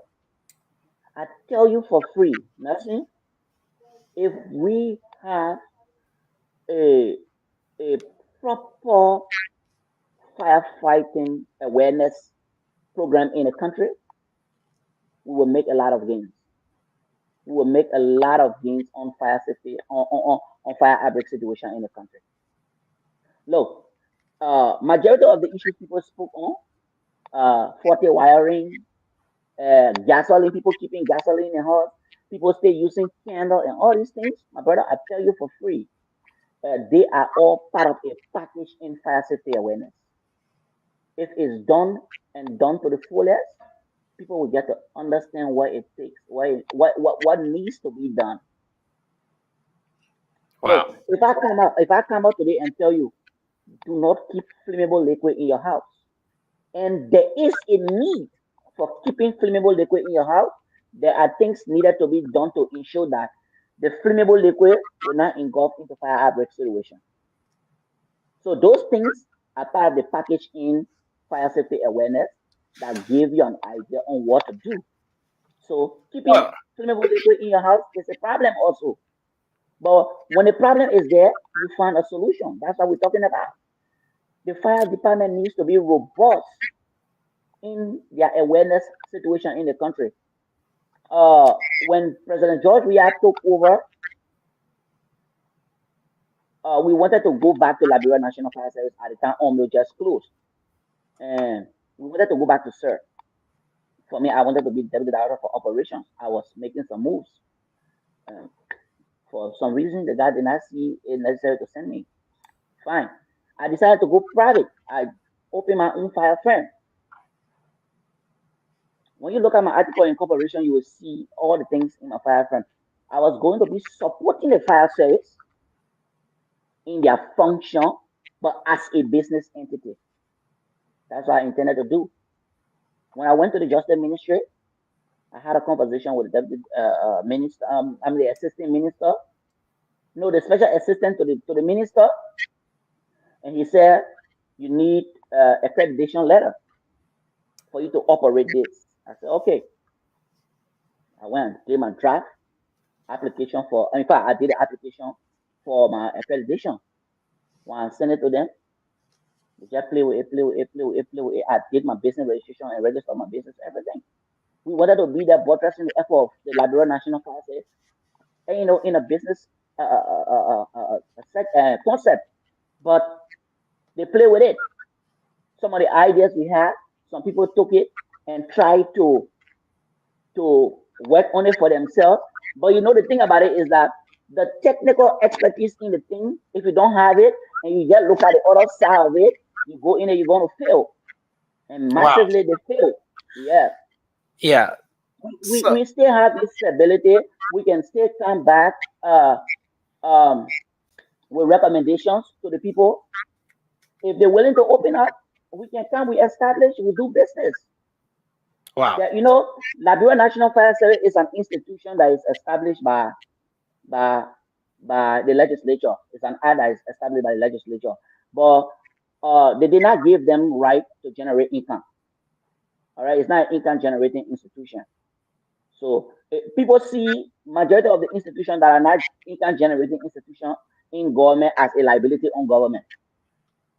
They get there to take money from government and not bringing money back to government. Certainly. So yeah. So in recent time, if you were just to wrap up in like a minute, because we're seriously out of time. I've just been sitting at. So since we're out of time, I would just like to say to the new authority of the Liberia National Fire Service that the challenges are there. The current director has been somebody who worked in the sector before, and for I think almost 8 years, he know what he went through. He know what were the challenges. He know the legacy he left back. If it was good or not, he decided to come back, and they gave him the opportunity again. But in my mind, I would tell him no. He did not make mark positively. So if he's coming back, he needs to change. You mean the newly appointed the current appointed director, yeah. The one designated to who has been designated by the president to. Yeah, the director proper. And I have this disappointment also in Honorable Delon. I said it already, and I'm saying it again. All right. That institution is a technical institution. We can't be recommending people who does not have technical expertise to come and serve that institution. They will not give priority to the technical things that needed to be done. They won't. I'm disappointed seriously. I highly respect Honorable Delon. In fact, I hold him in high esteem in our legislature. But for that recommendation, I got serious problem Someone with may it. say Senator Delon is not the one who appoints. Emmanuel I know that. I know that he recommended. I know that he recommended. That's why I'm saying it. I'm not just saying it because I want to talk. Senator Delon, my own big brother. I know him good.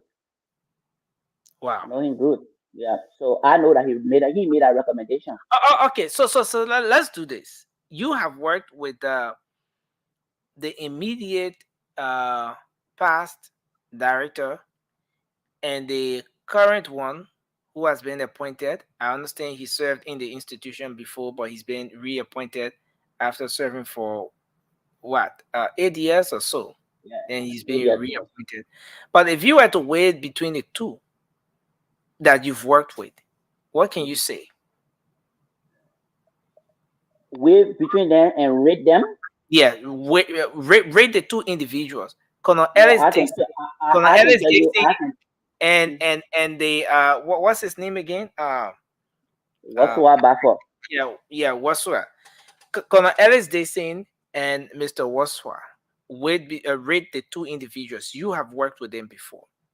So the head, the director of the Liberia National Fire Service is always a corner. So you can refer to any of them as corner, no problem. So the both of them, if you ask me to rate them, I will tell you. Ellis Dixon, he made in my own understanding, he made a mark. He made a mark. But his mark was not just good enough.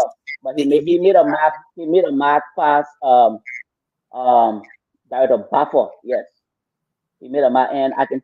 The time is not there for me to give you the indications where I can do him over Director Buffer. But I can tell you that he made some mark over there at the battle. Yeah.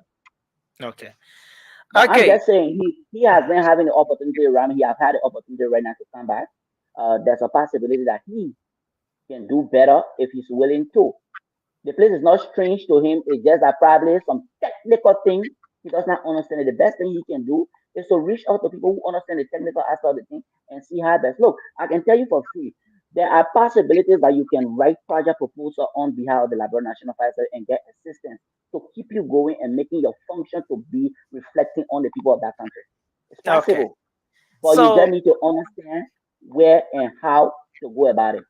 Mr. Vincent Cooper, I want to say thank you for being here tonight. Thanks for availing yourself for this conversation. It was a good thing having you on here tonight. We look forward to seeing you here again. We can always have these conversations once it borders around the safety of our country, the future of Liberia. That's something we are all passionate about.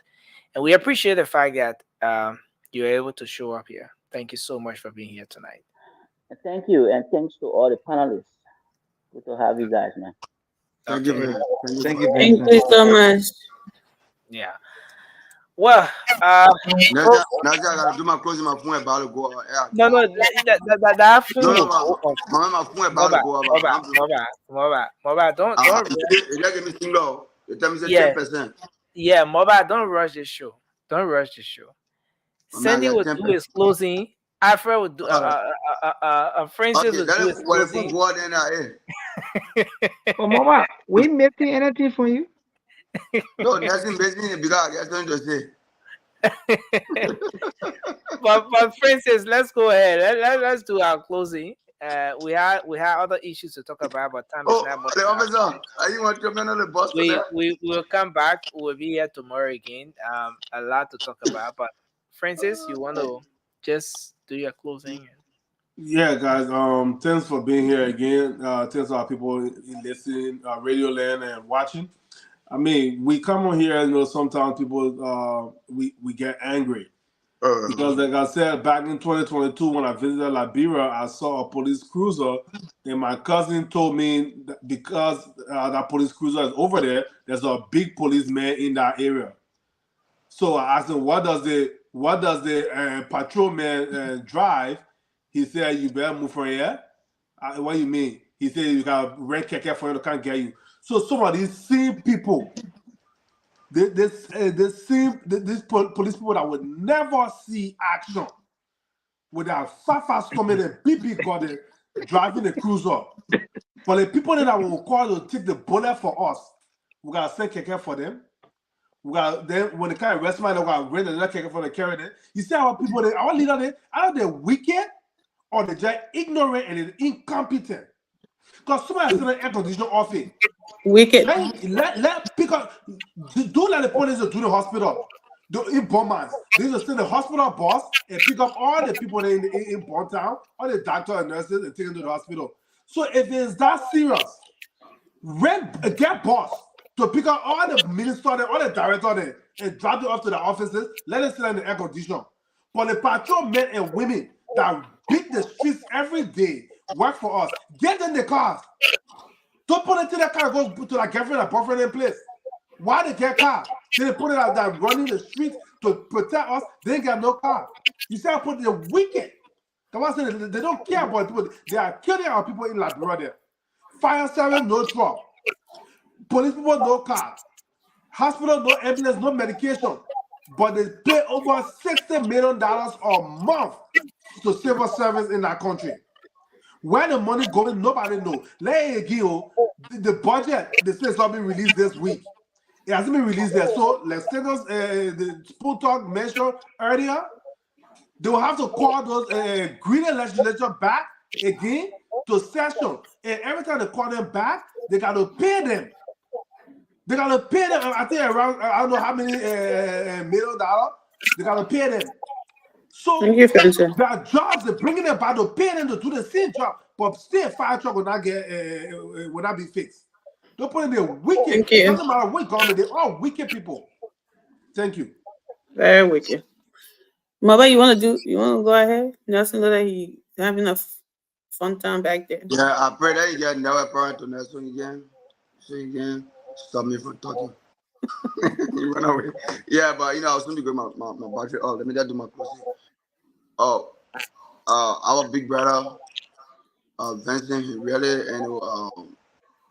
say a lot of stuff tonight. I think the government, our governments, the Liberian people government need to come out and do better in all its sectors. That's the reason why the people change government, because they want change. They change government because they say we want time or waiting for time. No, although time is more important, but in so they also want changes. So based on what is going on in the country, we believe that this government will do well, and I think they need to come out and play that card well. And let me just close, let me just add to this. I'm not saying all the people, because yeah, my brother Francis, my sister Amin, and plucking me to that because I talk about the guys who sit on the street. I'm not saying they are not, they are above the law, or neither like they just move out, on the street like that for self.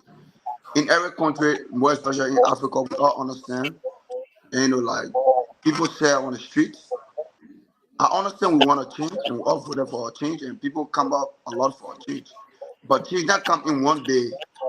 You understand? And our government, we're looking up to them to be able to help in our process. And at least gradually that thing work. You ain't me to say today, oh, you're moving on the street because you don't say you're moving. No. It's not how it works. That's But the point I'm coming Thank from. you, I Mother. said it will Mobile, really? You pushing this thing Thank about you, Mother.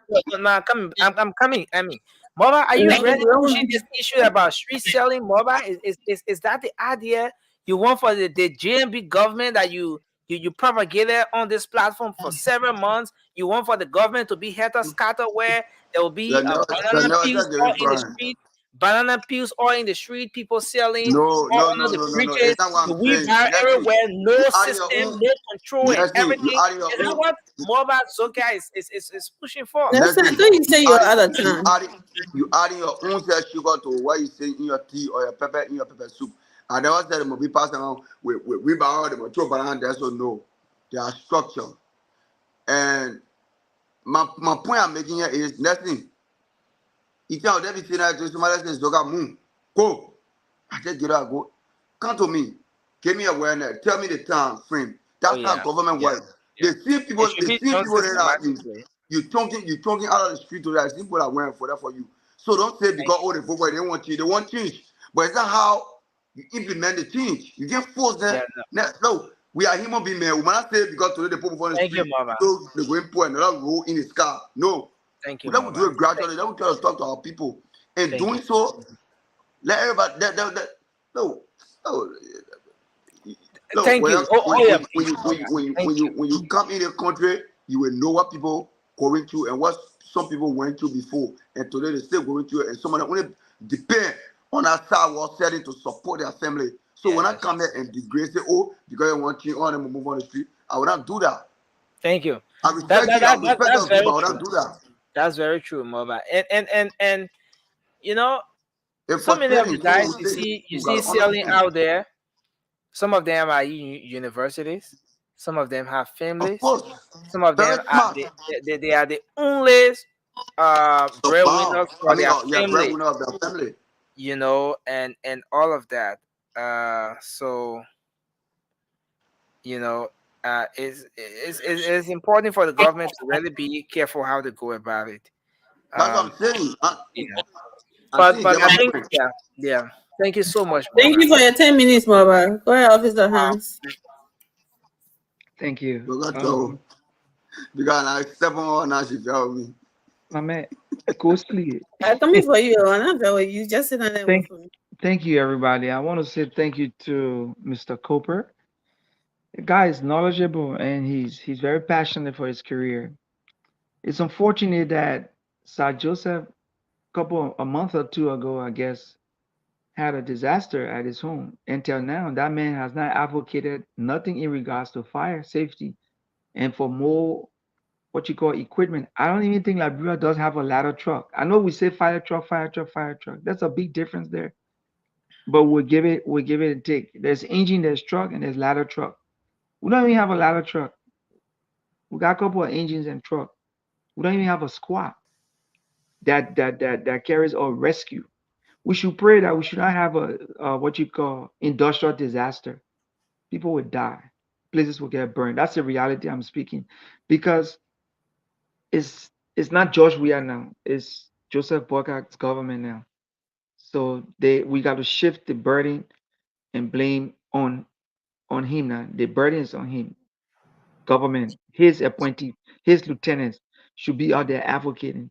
When you sit down in front of the legislatures, senators, and what have you, these are some of the things you should tell them. That's why the resignation of General Johnson pains me, because he sat there and presented things that were hurting the military and things that could bring value to the military, but they didn't see the future they're looking at now. They let a good general go. So the defense ministry is just there. But these are some of the things when these people come and sit to confirmation hearing, like the fire chief and what have you, you have to lay down the foundation, you got to lay down these things, your problems. SC self-contained breathing apparatus. When last they don't even have electricity in Liberia. Before I would say, how do they oxygen those SCBA? So it is so sad that we're sitting here. This man Husband, a whole senator Husband, he just jumped away and moved to another house. He didn't even put a bill down to secure funding for the Liberia Fire Service. Liberia is a disaster. The people we have, again, I will end my closing here by saying The senator that baby. Our kryptonite in Liberia are those people sitting on the hill, and they will cause this country That's to like go your down. biggest yeah. That's them. The senators and the representatives are our greatest demons and devils in Liberia. Thank you.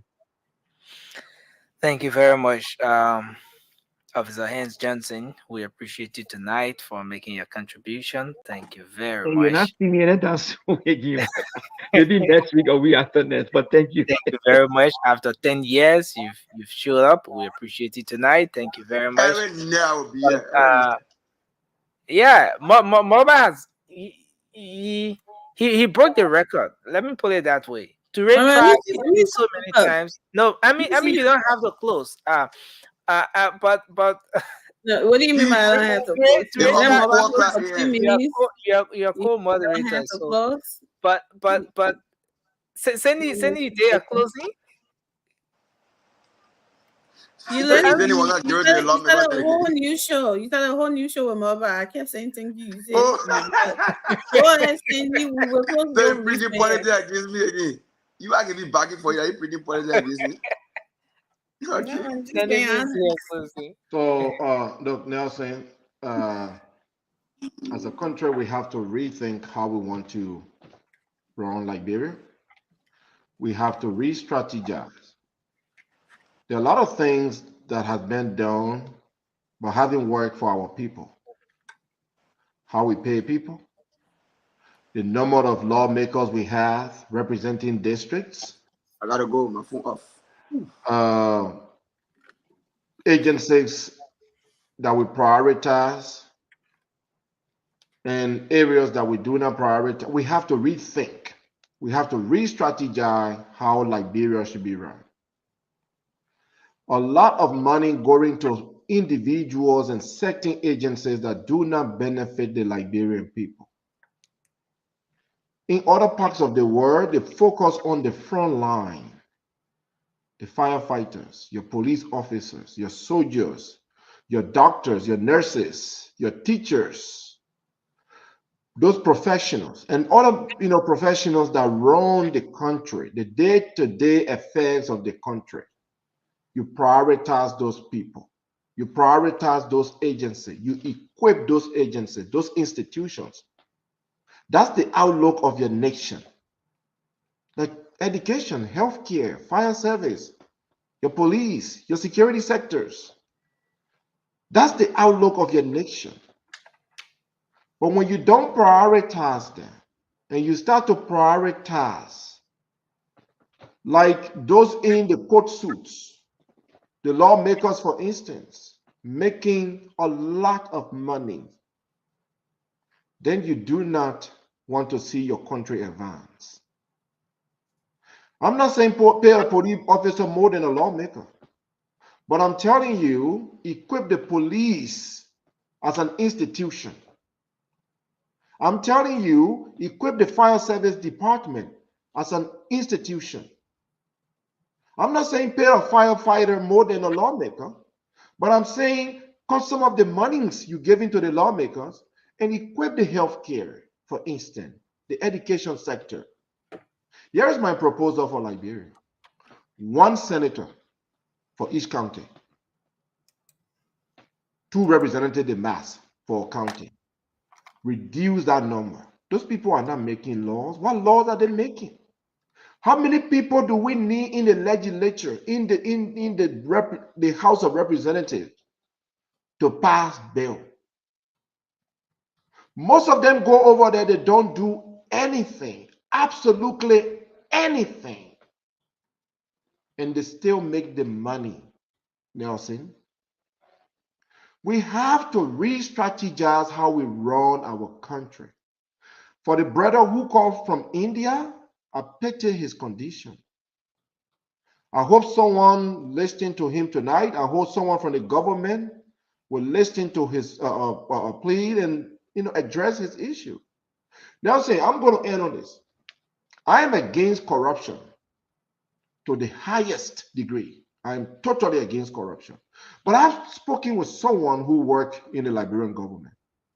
And I said, but why do you think the issue of corruption is prominent? He said, let me ask you, Sandy, you're in the US, you're working. I said, yes. Is there a structured retirement plan for you? I said, yes. He said, we don't have that yet. So you find most people in government position, they know that when they leave those positions, that's it. No benefits, no plan, nothing to sustain them and their family. So they end up stealing. I will never back corruption. I will never back stealing, but we must have system in place to ensure that folks that serve us, serve our nation, are taken care of, even after service.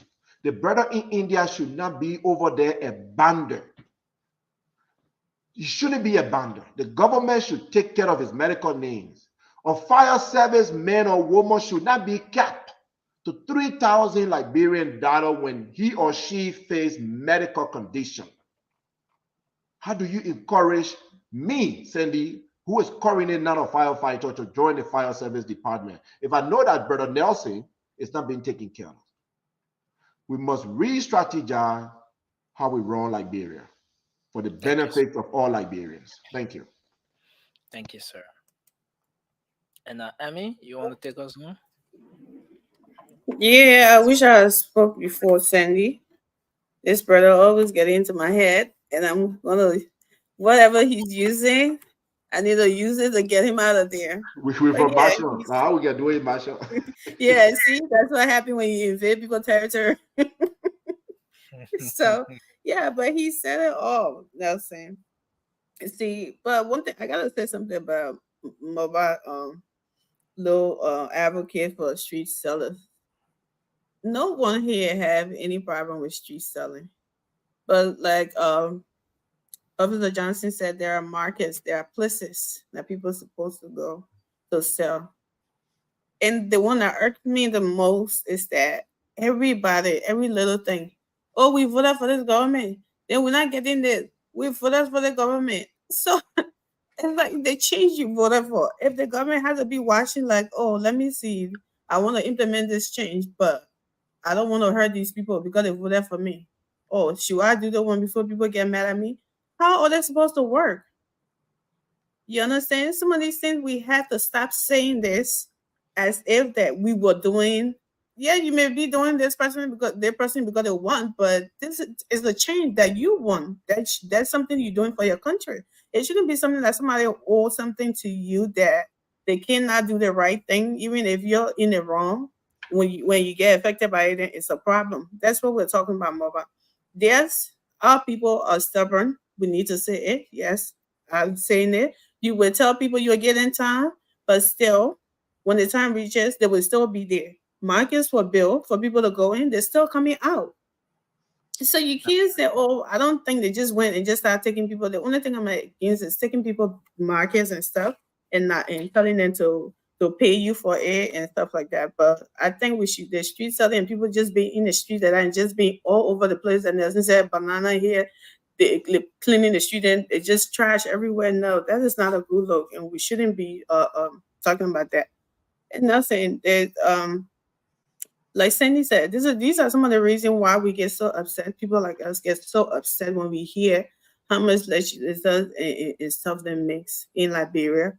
And then the people that matters the most. Like Sandy said, we're not telling you to pay people more than these legislators, but come on, for goodness sake. Look at the common things that these people just need, just support from their government to make these things work. They can't even get it. And you got these people riding $70,000 cars or $50,000 cars. They're going home with what? $12,000 or $8,000, and then they're getting $2,000 or $3,000 for gas slip. And then, I mean, how much can one person? And every time they say something, oh, the country ain't get money. Oh, but the country got money for you. But the country ain't get money for what needs to be done for the citizens, for everybody to be impacted. But they got money for you. That is sad. Is wickedness. Is extraordinary wickedness. And then when you tell them, oh, we cannot reduce our pay because people come to us in our district for help. Guess what? Help your district get fire trucks and engines. Help your district with good medicine. That's what you can do for everybody in your district to get impact. How many people in that district you can help with school fees? How many? Thank you, Amy.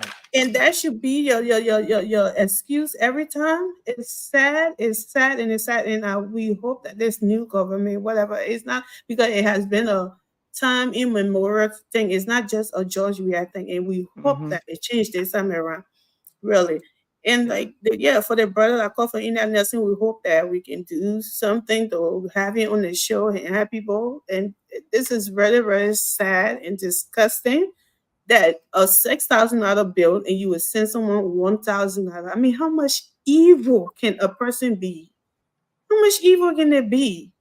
In a foreign country, this person is stranded and they're calling you blocking that number and everything. I swear to God, all those people are going to hell. They don't even know it. They think that seriously. Come on. You were praying for us the other day on the show. Nothing. And you say that people going to hell? No, Amy. I'm not praying for people that looking at other people and treating them as if they are nothing. They are less than a human being. Thank you, Amy. You know what? They are going to hell. You don't treat people. This man worked for this government for years. Worked for that entity. I mean, and he got sick on the job. Why would you abandon him in a foreign land? And you think that's nothing? That is not an easy thing for you to be somewhere that you don't know anybody and you're stranded. It's a bad thing, and you're sick over it too. It's really wrong, and people don't know these things. There are entire family that is stealing those money for, and something. All of them would be you. I don't care what country they're in. They will be. They will get a punishment for it, Nelson. Thank you, Emily. That is not right. And I really hope that somebody hear him, or you bring him on the show, that they would rather take care of what's going on with him, because it's Thanks very a hard. lot, Amy. We appreciate you, Amy. Francis, any final word? Man, I close already, man. I don't want to talk about Liberian people. Oh, okay. I'm telling you, dude. Oh yeah, I got a final word. No, you already did your closing, Amy. No, I got a final word too. No, but closing and final word is just the same thing. When you close, it means that you. But friends that had closing, asking for final word.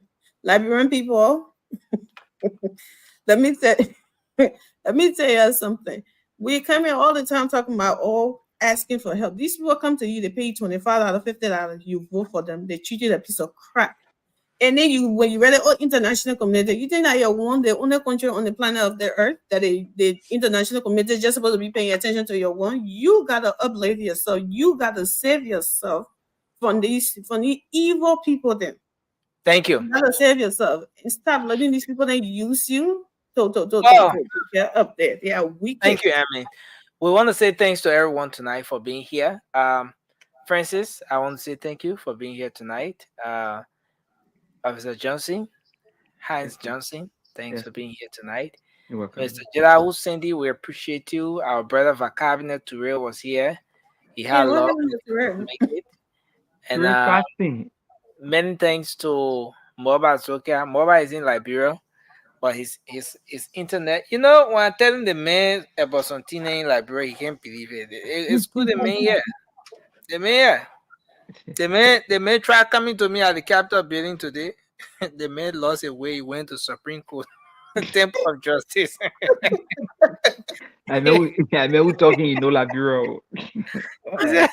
He said, "Mama, I ain't no different place. I see Temple of Justice, like Capitol building. I see turn right." When he going to Gregor Coleman, he'll go to Justice. I say, let you go end up BDC post tacky, you will know. Yeah. But again, I want to say thanks to everyone. We look forward to being here tomorrow. Until then, have a good night, everyone. Thank you, Nelson. Yeah. Thank you, guys. Thank you, guys. Peace. Oh, that made me laugh. Yes, I, a special one from the CEO, stand coming with the spoon. And your boy, Friday the Southern Band.